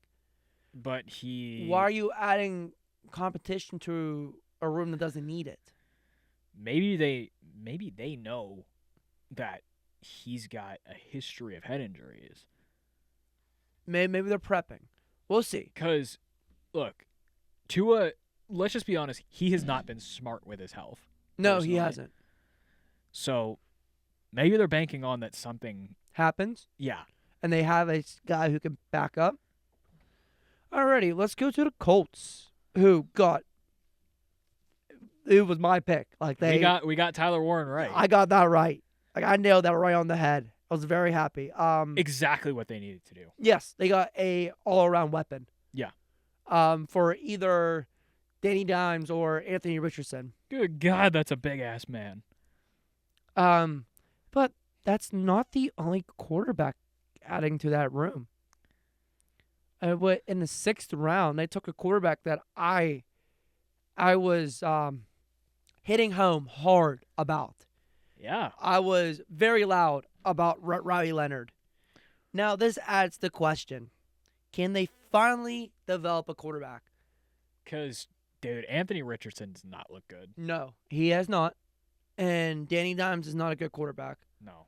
Riley Leonard, yes, you're going to hear me right. You heard me right when I'm going to say this. He is a raw Josh Allen.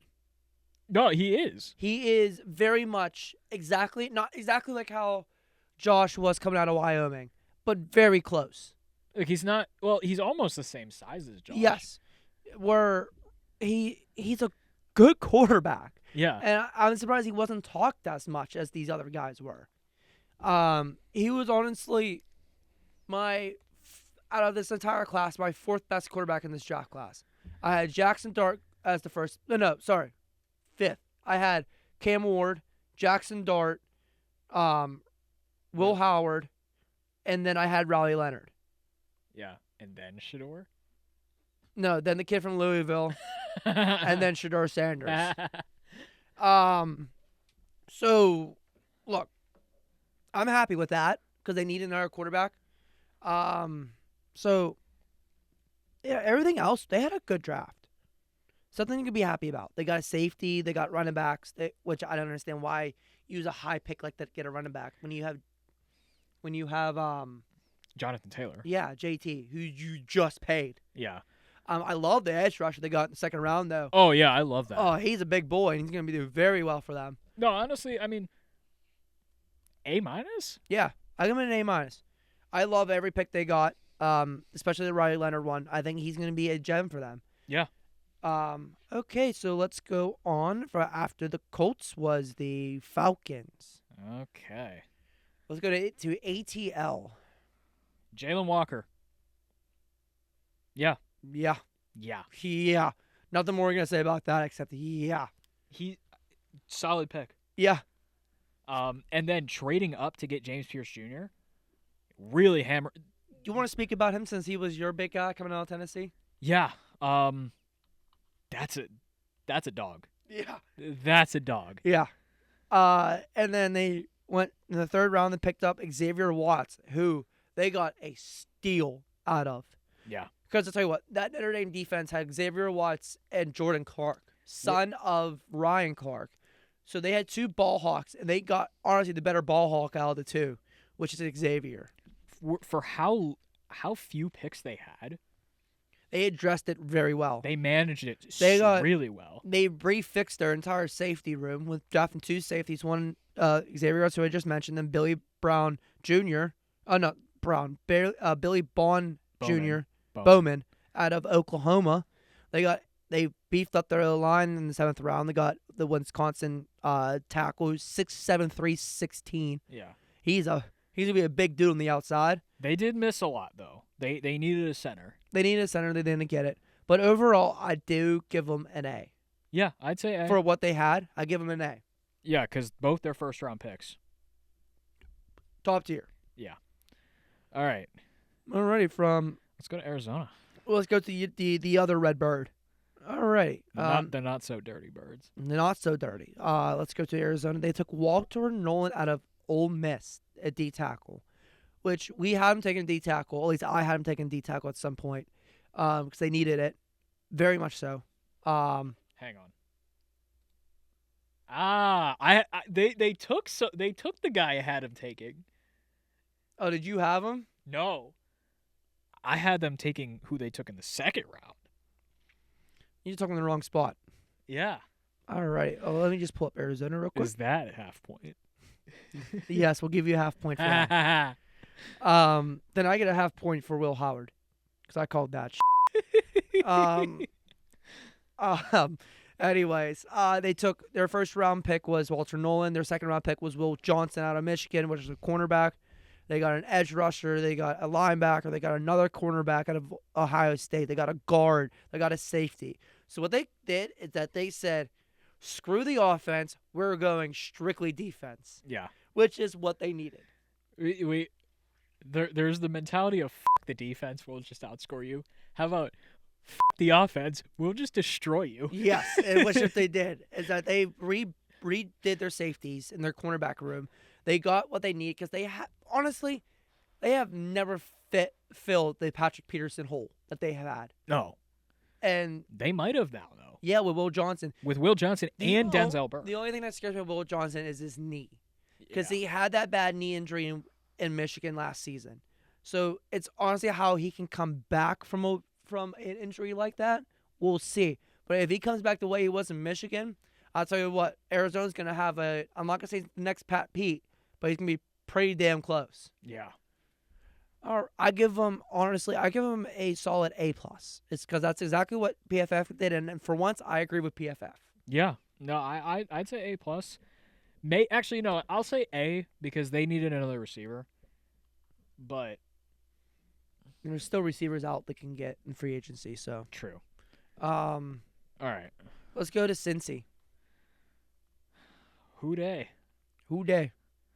That's exactly who I felt watching Nerd Drive is who they and what are they doing. Okay, Shamar Stewart, a little bit of a reach, but not bad. I mean, they needed to hammer that fucking defense so bad. They got 3 linebackers. Yeah. 3 linebackers, a tackle, which is what they needed. 2 tackles. 2 tackles. They completely redid both sides of that. And then they took a running back in the 6th round. Yeah, I didn't understand that. When Chase Brown looks like he could be a stud. Yeah. I give him a C-. Yeah, I'd say C-. Now, I mean, maybe he fits that running back 2 spot over Zach Moss. Yeah. But because Zach Moss is not good. No, he's not. He wasn't good this year or last year. But they needed a tight end. Yes. They really needed a tight end. Yes, they did. Alrighty, let's go to Seattle. Yeah. They had a draft. They had a very good draft. PFF gives them an A. Okay. I love the Milroe pick, by the way. Okay, so their first round pick, Gray Zabel, going really off the board, let's be honest. Yeah. I was kind of like my head was like Windows error sound. I was just like yeah. I was like, who dat? So the thing about the Dakotas are really good, but both North and South both produced dogs when they were drafted. Yeah, no, I'm not saying Zabel is gonna be bad. He's gonna be He's gonna be stud for them. I think he's gonna be the gem out of the first round. He's a big ass man. Dude, he's huge. But I love the pick. I love their draft. I love the Milroe pick. I didn't like Milroe for us. No, because he doesn't fit the mold. He's not a Steeler. Yes, not even putting it in a weird way. That's just. When I think of a Steeler quarterback, it's the guy who stands in the pocket and throws the ball. Yeah. That's not Milroe. Now, that works for Seattle because that's the type of offense they were trying to run with Geno, but Geno has older legs. Yeah. Now with Milroe. So that's some active quarterback movement because you get Milroe and then you flip Sam Howell. Yes. Which,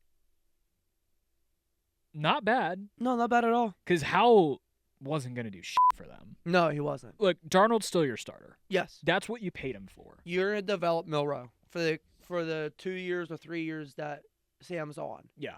So, but you use him as the backup over Drew Lock. And then maybe do packages with Milroe, kind of like what we failed to do with Justin Fields. Maybe, yeah. Honestly, you could. Because you use his legs while they're young, because they also have to respect the fact he has to throw the ball. Honestly, they might have to because Kenneth Walker breaks every other play. Yes. So I give him an A. And they also got a receiver out of Colorado State, which I thought should get more love than what he did. So I love that.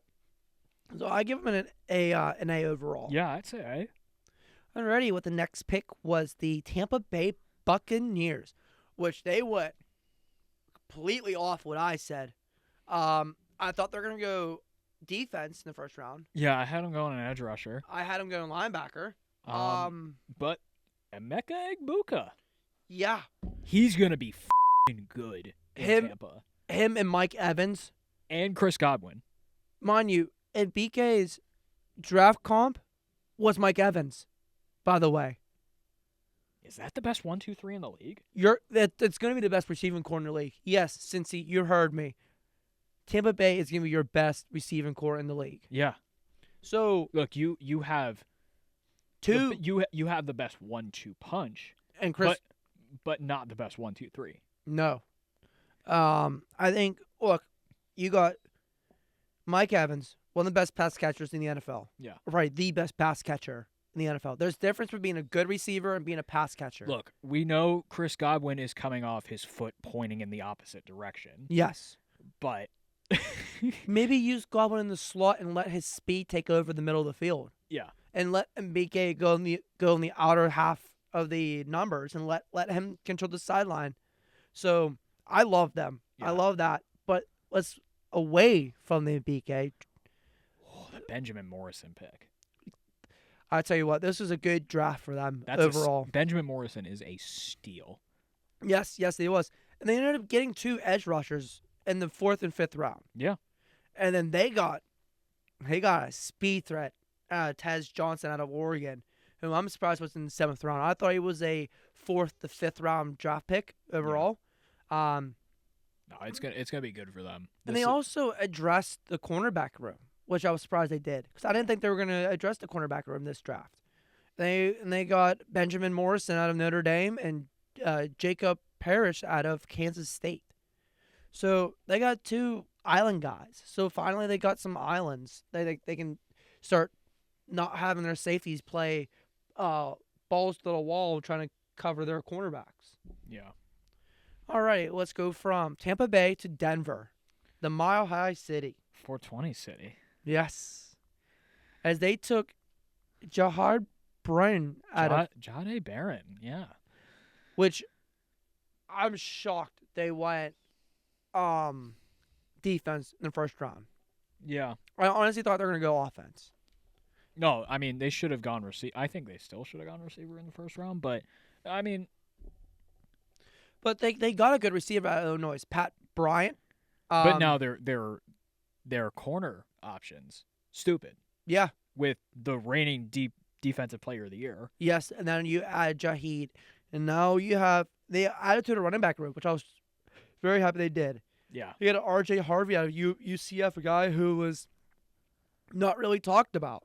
Not the biggest name, but he's a solid speed threat in the back. Yeah, and he's shifty. Very shifty. Now, there's one thing that no one talks about, special teams. They drafted a punter in the 6th round named Jeremy Crawshaw out of Florida. Tell you what, 27 punts put in the inside of the 20-yard line in 2024. He's an Australian punter. Very... Huh, that sounds familiar. But you realize his hang time is 4.21 in Florida, close to the equator. Now he's in Mile High City, in Mile High. Now imagine the punts that he's gonna get when his average is 45.8 per punt. No, he's gonna be solid. But who else has an Australian punter? Them Steelers. Yeah, very with good Australian Bill Burr. Bill Burr. Do you want to talk about the Steelers? Well, what's our grade for? Oh, I give him an A. Yeah. Yeah, I give him an A too. Yeah. My friend Pat will be very happy I give him an A. All right, let's come back home. So this draft season for Ryan Michael Thielet was very stressful. Isaac got a lot of all cap text messages. Should I show him the screenshots? No. A lot. If you do a blur over them and just see if you can see how many are there, then yes. I sent a lot of when I heard our first round draft pick. I wasn't happy at first. Yeah. But then the 5th round happened. Okay, so Derek Harmon, 1st round pick. Love that. Now, I didn't have him going in the 1st round. I didn't have him in the 1st round either, but I love that pick. Dude, he's gonna be nuts. He's gonna be insane. Which also condolences out to his family on the loss of his Yes. mom. That sucks. This pick was strategic, and we didn't think it was gonna be strategic till today when they released Martavius Adams because of a neck injury. I don't know if you saw that. No, it was Ryan Watts. It was Watts? Yeah. Okay, sorry. Wrong guy. When they released Ryan Watts because with a neck injury. So when I was thinking why is D-line such a big thing for us? Why do we need it? Yeah. And then I realized, oh shoot, we're gonna lose a D lineman. Yeah. And so we got a very good guy out of Oregon. And then our 3rd round draft pick. Well, sorry, no, this is how I'm looking at our draft. We drafted DK Metcalf in the 2nd round. That's basically what we did. That's how I'm looking at our draft. Pretty much. Because we traded DK Metcalf for a 2nd round draft pick. Yeah.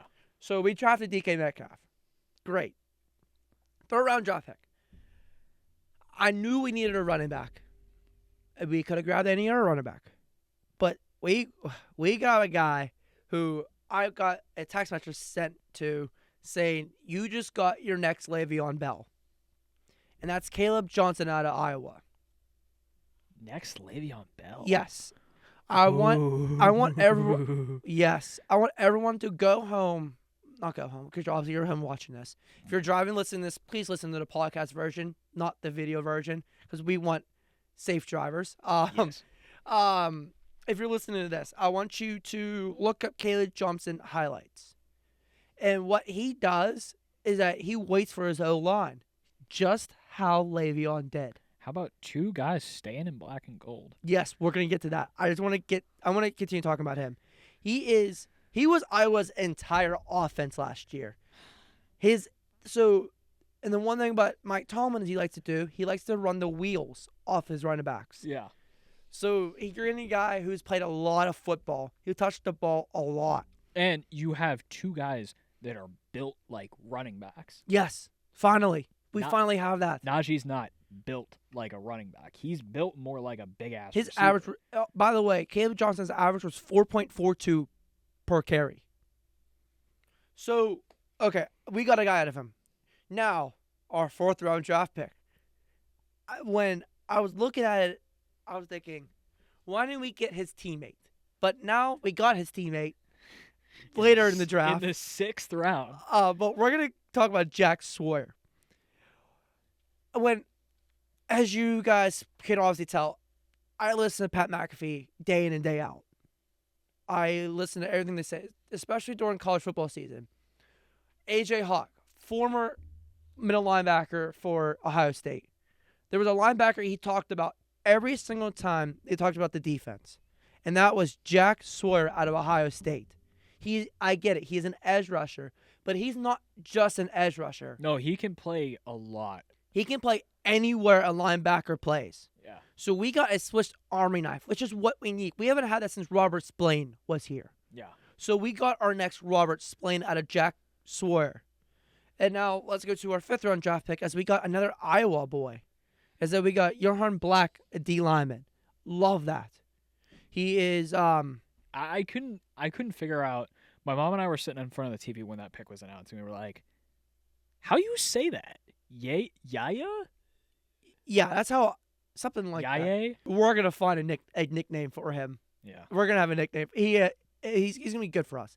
Now, with the 6th round pick, 185th overall, your Pittsburgh Steelers got the quarterback that I said that I was hammering home. I was saying, this is our guy. We need this guy. Let's get away from Shedeur Sanders. Let's get away from Aaron Rodgers. Let's get this guy now. Now, that doesn't mean they're not still going to sign Aaron Rodgers. Don't even want to think about it. I don't want to think about it either. We drafted Will Howard, quarterback, out of Ohio State. Thank the f***ing Lord we got him, okay? Yeah. When I saw him, I sent almost an entire paragraph in all caps to Isaac, ecstatic about Will Howard. Because, look, I get what everyone says. He didn't have the best career in college. But he's a national champion. I can give two shits about his full career. What I care about is those 4 games in the college football playoffs. There is no quarterback in the minus Quentin Ewers that had the most pressure on him in the entire stretch of the college football playoffs. Yeah. And especially since he lost, not Ohio State lost, he lost that game against Michigan. Yeah. So he had all the pressure in the world and could have cracked. But you know what he did? He played the best damn football his entire career under those 4 games. And the thing about being an NFL quarterback, you have that pressure on you week in and week out. Yeah. Now, if Will Howard can keep that, and you know what his draft comp is, at least my draft comp to him, is Big Ben. And I'm not just saying that because he's a quarterback coming out of the state of Ohio. I'm just saying that because, look, he's in the pocket. He takes the hit. He runs. He throws it. Kind of like how young Ben used to do. Yeah. So he'll be a comfortable pick for Mike Tomlin. So that's why I was very happy we got Will Howard. Yeah. Now, will I start him? Probably not. No. Let him. But would you start him over Mason Rudolph? Yes, and that's if we don't get Rodgers. Yeah. I'll let him sit behind Rodgers. Yeah. But if we don't get Rodgers, he should be our starting quarterback. All right. Then we also got a linebacker out of with Washington, and then another cornerback out of Central Michigan. Yeah. Whew. We love those Central Michigan players, don't we? Yeah, we do. And Okay. I'm not giving him an A.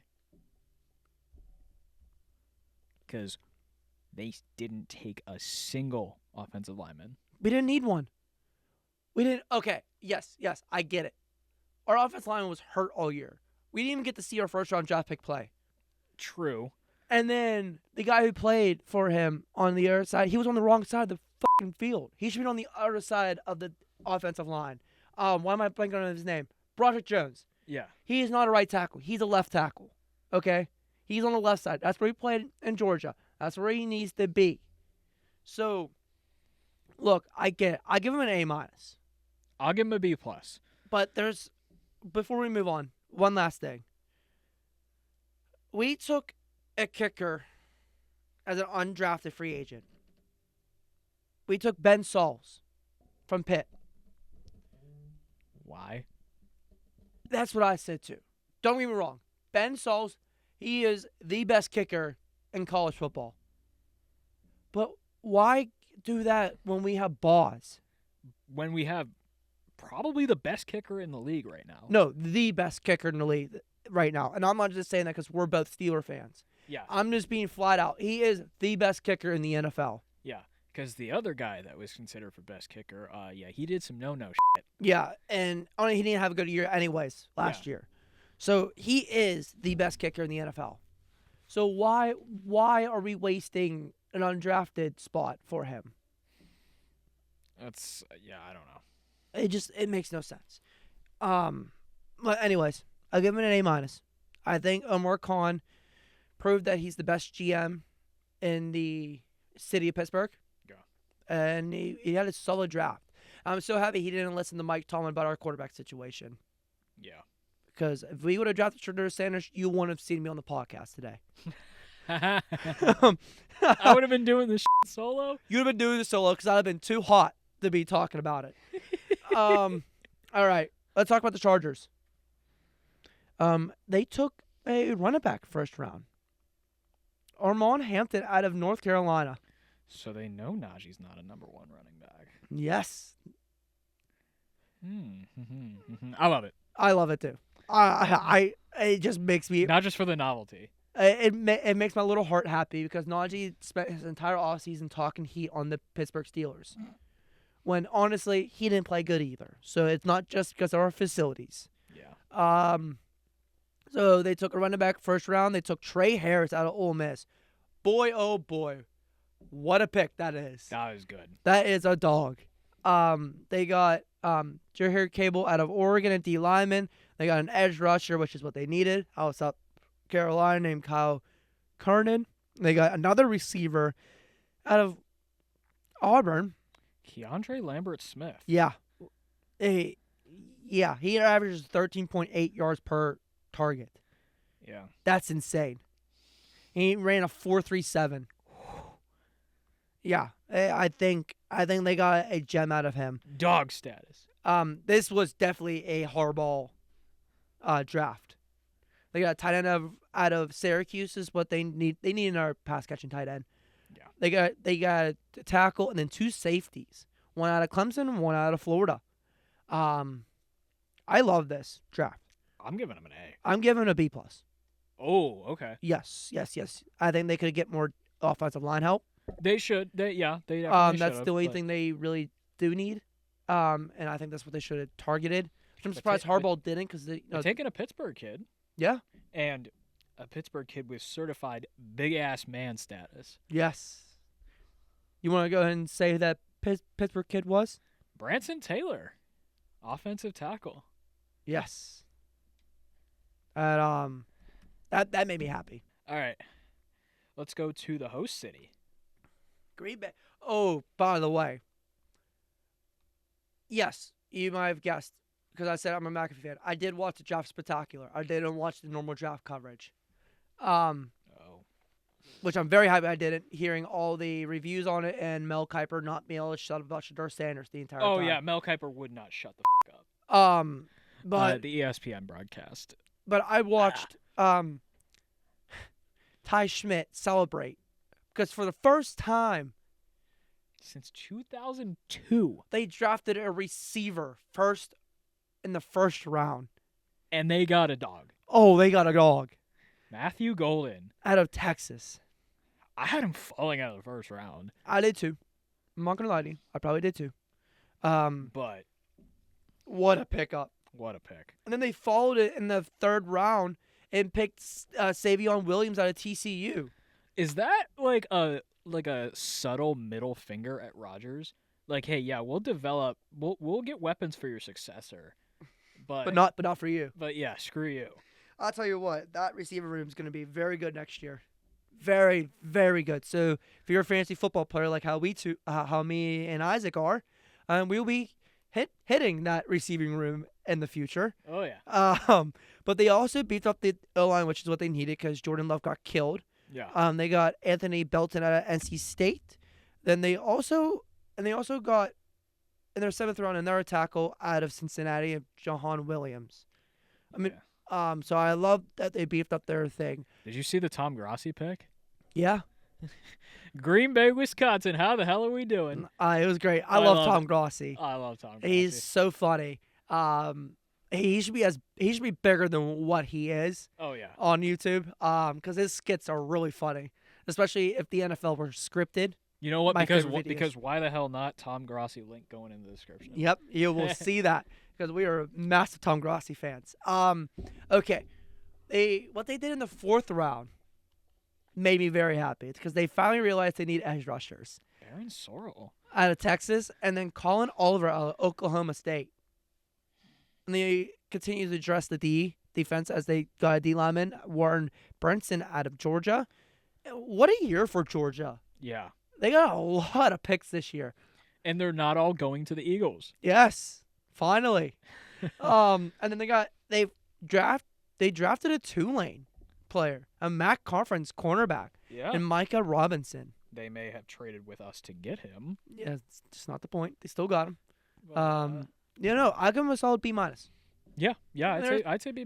They still need some work on some stuff they could have grabbed. But, that Matthew Golden pick. Oh, that made me so happy. I was very happy for Packer fans. Yeah. Which I'm never happy for Packer fans. All right. Minnesota. Let's go to Minnesota. By the way, they took a undrafted free agent out of the WPIAL.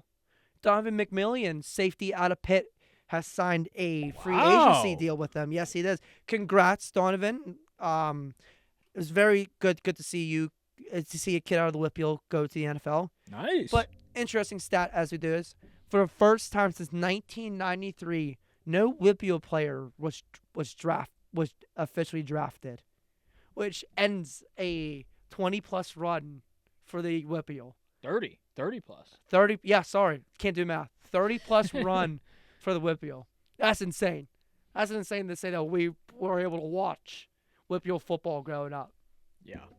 But anyways, back to the NFL. I just want to throw that little 2-piece in there. I know my other place I do stuff for will be very happy I mentioned that. Yeah. Okay. We said how well the Falcons The Atlanta Falcons. we're doing with such little draft capital. Vikings are the exact opposite. They got a tight end. They got a Pittsburgh tight end. They got Gavin Bartholomew out of Pittsburgh. Yeah, but who's a very underrated tight end coming out of this is not great asset management with 5 picks. No, it's not. It's fine. It's fine. I mean, but you needed a corner. Yes, and you really needed a corner. You needed more D tackles.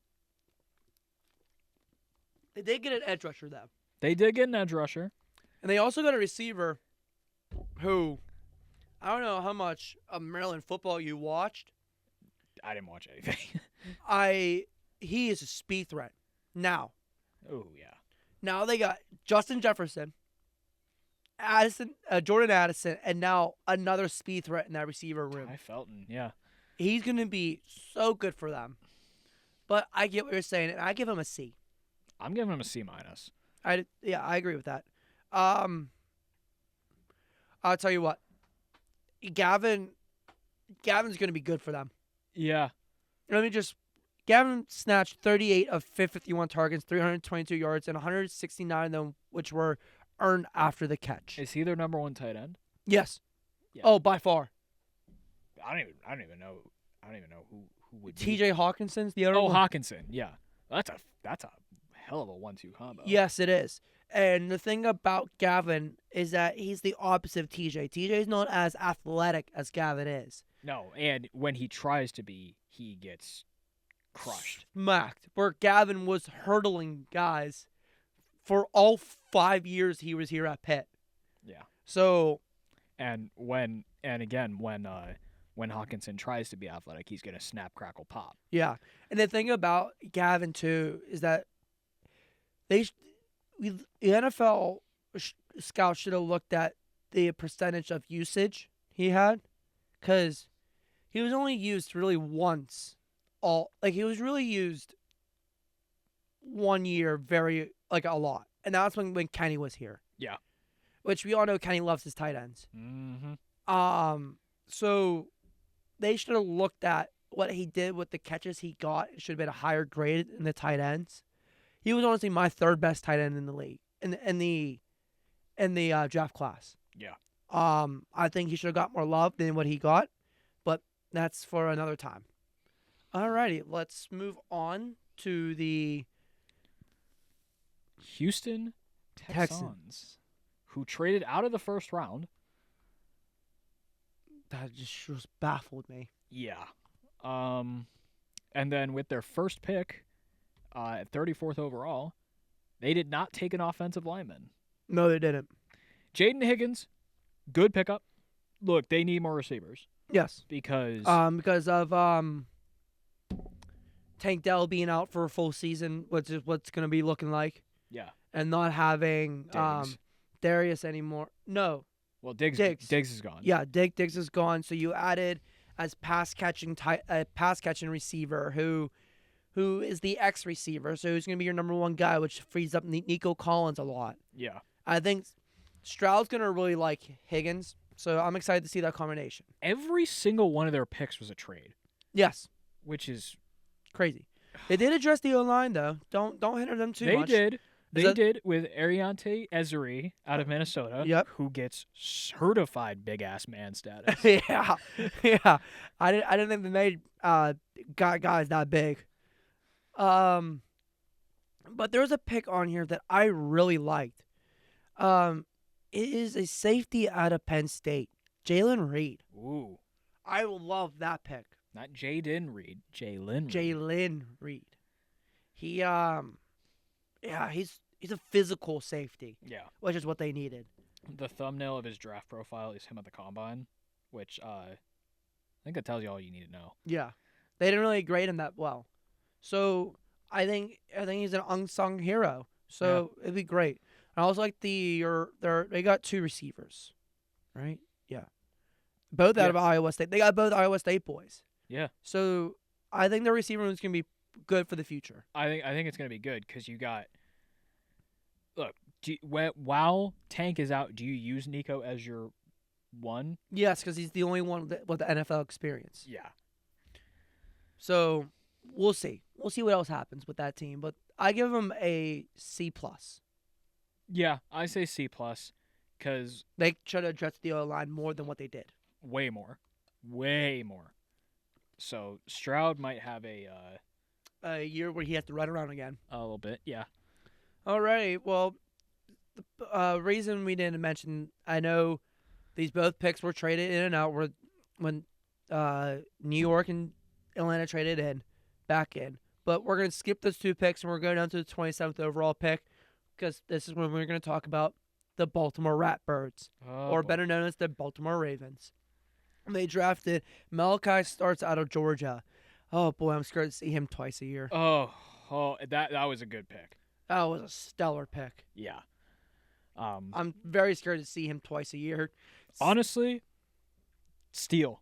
Yeah. Steal. We want to talk about another steal. How about our second-round draft pick? Mike Green out of Marshall. Mr. Marshall. The guy who you and me had in the first round Yeah. for all of our drafts because we You knew. had him going, what, 10th? Yes, I had him going high.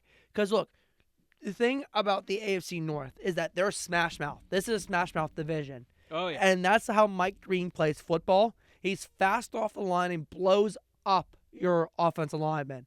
So between these first two picks, I'm so scared to see Baltimore twice a year now. But they also addressed their O-line, which they got tackle Emory Jones out of LSU. They got another offensive tackle out of Alabama A&M out of Carson Vinson. Yeah. And then they got a linebacker out of California and Teddy Burchin. And they got a kicker. Because they probably know they ain't seen Justin Tucker this year. He's fucked. Yep. We're going to leave it at that. And they had a lot of picks this year. They got another guard, another cornerback. They got another D lineman. They got another receiver. So what they had, I give the Ratbirds an A. Unfortunately, but I have to give them an A yeah, because they had a good draft. yeah. Just a long list of another good hardball drafts. Should we go to the Rams? Yeah, let's go to the Rams. All right. So again, trading out of the first round. The Rams just really hate drafting. Yeah, Sean McVay might be allergic to first round picks. It's insane. This is their first round pick in probably a while. Well, too. they had Jared Verse last year. That was it. Yeah, that was it. Because they got rid of them all in the Stafford trade. yes, which by the way, probably the best overall trade ever in NFL history because it worked out for both teams. Yeah. You can't even say Detroit or LA won that trade. So I think it was just even down the line. Yeah. I mean, maybe some people are going to say the Rams won the trade because they have the ring. But Detroit's well on their way to their ring. yeah. Well on their way. So the Rams addressed the running back room with Jaquez Hunter out of Auburn.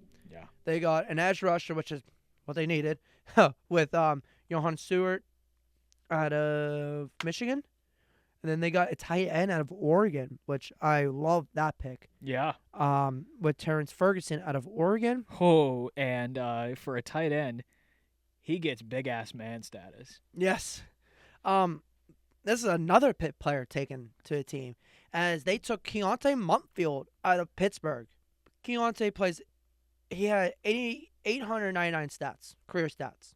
Yeah. I mean, not career stats, career snaps. But you think about it, 744 snaps in his career were in the slot. Wow. Yeah. He routes out any linebacker, any cornerback I've seen. He averages 15.6 yards per reception with a 60% catch radius last year, which is so crazy to think about. Yeah. So they're gonna pair him up with Puka. I think that's gonna be a great duo. Yeah. And one thing about Muntfield is that he's very smart with where he's placing himself in the defense. And taking Jarquez Hunter, him and Kyron, that's gonna be a good 1-2 punch. Yes. in the I run give game. the Rams a B. Yeah, I'd say B. A B to a B plus. Just maybe take a first-round pick next year. Yeah, please. For everyone's sake. All right, from there we're gonna talk about the Lions. Yeah. We just mentioned them before. Their first round draft pick, they took a D tackle, Tyreek Williams out of Ohio State. Yeah.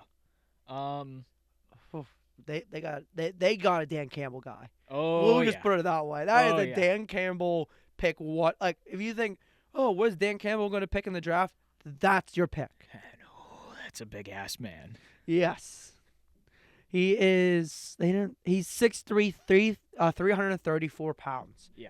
So not the height, but The weight. oh, He's a guy where makes me very happy that I never played football. look, he's going that was a little bit of an off the board pick, but I think it's gonna work out. And the thing about Detroit is that they're the land of misfits toys. Yeah. And Tyreek Williams is a misfit. And I'm very happy for Detroit.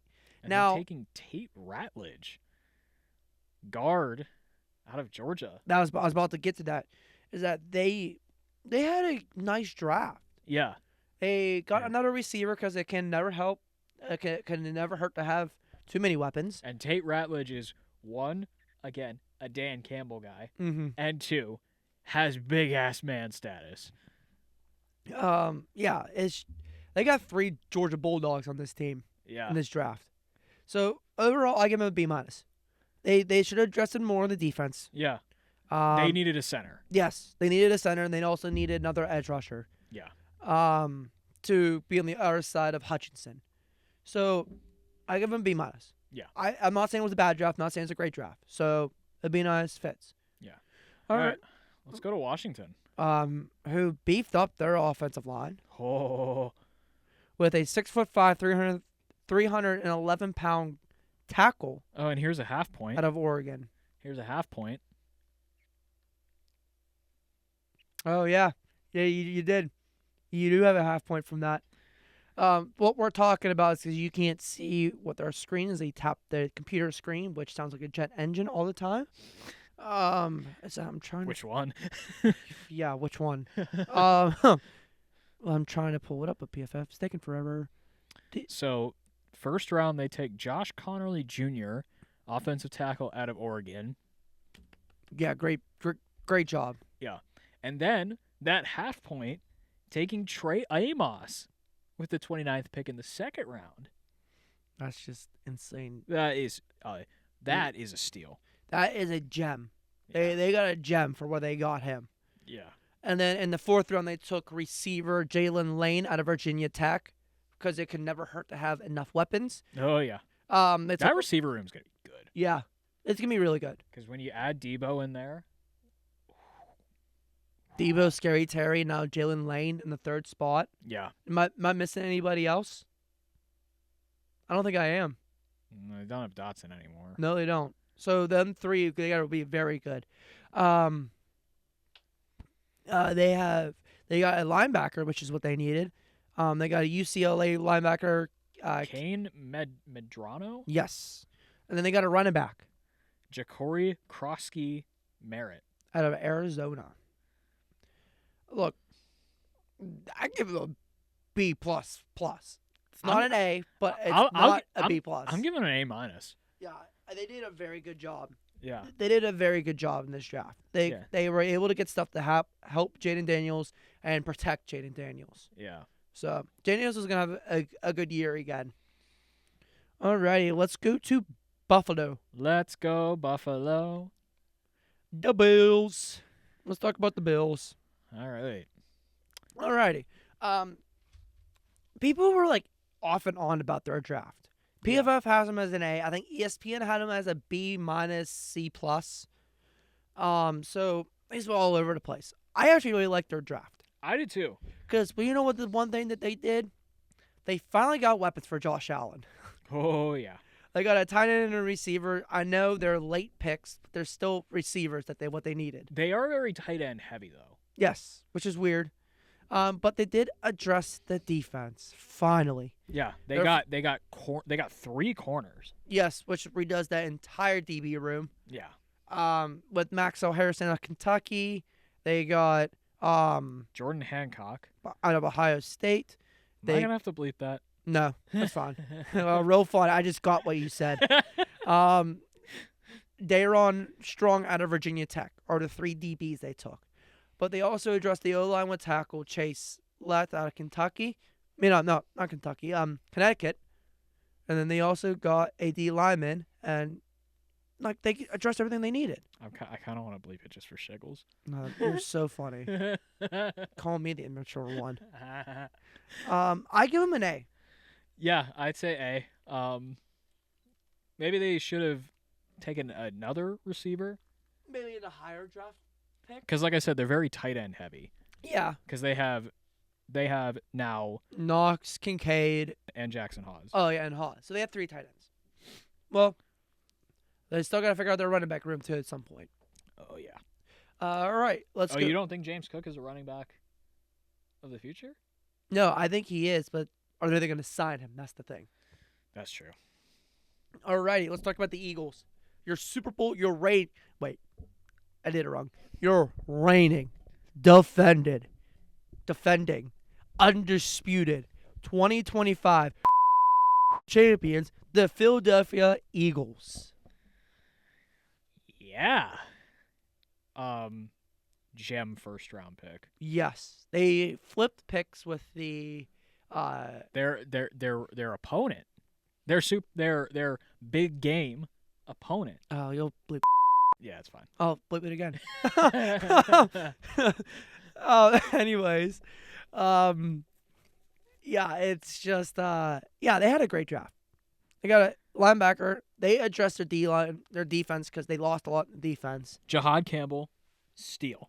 Yes. Steal. Andrew Merkaba out of Texas, steal. Yeah. Mac McWilliams out of Central Florida, steal. They got a lot of steals. They finally got a center. Yeah. They, not saying Lane, their center did bad this year. Jerkins? Yes, but they finally got a center. Yeah. They got a solid guy out of Boston College. But they also drafted their backup quarterback. They got well, now they are a 4-quarterback room. Because they have Jalen Hurts. Obviously your starter. Yeah. Kyle McCord. Yes, kid out of PA, mind you. Tanner McKee. And DTR. I forgot about DTR. Oh, because it was part of that Kenny Pickett trade. Yeah. Yeah, I mean, I was not. Oh, sorry. He was also at the bottom of my quarterback list for this year. With Shedeur. Because, I don't know, 5 picks one game against Pitt's defense does not put you up high in my board, in my opinion. No. So, it's a very strange pick. Out of any team, I expected to pick a quarterback. They were probably the last team. Next to the Chiefs. Would have been the last one. Yeah. So, it's very weird. I don't know why you have to draft a quarterback. But honestly, I think you're right. He could be the backup because DTR is awful. No, he's not a backup. No, Kyle McCord is going to be your backup. DTR is not going to be there. I'm sorry. I think he could compete with Tanner McKee for that backup role. But I don't know. I think Kyle McCord is your backup. He's a good backup, but he's going to struggle. He's going to struggle a lot. Yeah. Because one thing about Pitt, and I'm not saying this as a homer or as a guy who covers Pitt, we run a pro-style defense. Everybody knows that. There's a reason why we are up with everybody else on defensive players drafted. Yeah. And he struggled against our defense. And mind you, we didn't blitz. That's probably our least blitz game the entire season, and he had 5 interceptions. Ignore what you just saw. Yeah, anyways. But no, I give an Eagles an A. They were able to get up, get a gem, and they continue to pick the right people in the spots and not, buy in some of the smoke screen that was there for all these picks. Yeah. I love the Eagles draft. All right, last team. All right, let's get to the embarrassment. Those guys. Let's talk about the Chiefs. All Alrighty, well, they addressed their O-line. Okay. Let's be honest here. Josh Simmons. Steal. Steal. Tackle. Yeah, they needed it. Yeah. No, I had him going 25th. I don't think I had him in my first round, but I had him high in my second round. Yeah. So, I mean, that's a solid pick. Addressing their O-line is what they needed to do. And they drafted their D-line, which I was very surprised. Yeah. With their second round pick. Like, I thought they're gonna get like a D-line, and I thought, okay, late round, you still got Chris Jones, let him, work with them. But in their second pick, they picked Omar Norton-Lott out of Tennessee. Yeah. So that's gonna be scary having him and Chris Jones. And then taking Jalen Royals out of Utah State. Yeah. Another receiver. It's not a first round receiver, so he should be okay. He should stay out of the media. I hope. I really hope. So they learned from first round receivers. For now. They got an edge rusher, which is what they needed, and they finally addressed the cornerback room with Yeah. Noah Williams out of Cal. And then they also got a linebacker of Oregon and a running back out of SMU. So I give him a B+. Yeah, I'd say B+. I mean, they really addressed what all that they needed to. Yeah. Which it's kind of unsurprising for an Andy Reid led. Yeah, team. no. By the way, it was brought to my attention that AFC West coaching is awesome. Andy, by the way, we're going to go by age here. Pete Carroll. Big Red. Big Red. We got Jim Harbaugh. Harbaugh, and then Sean Payton. All four of them, Hall of Famer, Hall of Famer, Hall of Famer, Hall of Famer. All champion, champion, champion, champion. In one division. Yeah. That's crazy. That is the best coach division in the entire NFL. Yeah, probably. Not probably. It's a definite. That is your best coach division. So, that's insane. Well, I think that's going to be it for us today. Yeah. That was a lot of yapping. This is going to be a long show. So, before you say, yes, we just said we're out of finals. We're done with finals. That doesn't mean we're done with the podcast. Oh, no. We are here all year. I mean, we'll be here all summer. There might be there's definitely going to be some weeks that we're not going to post, but we will let you know what weeks they are once we hammer that out. Yeah. And we get everything confirmed, so you guys all know our programming schedule. We will release that schedule probably within the next 2 to 3 weeks, as me and Isaac gets our lives down, trying to adjust to being off from school. Yep. So, but until then, we will be here next week in the Center of Media Innovations here at Point Park University.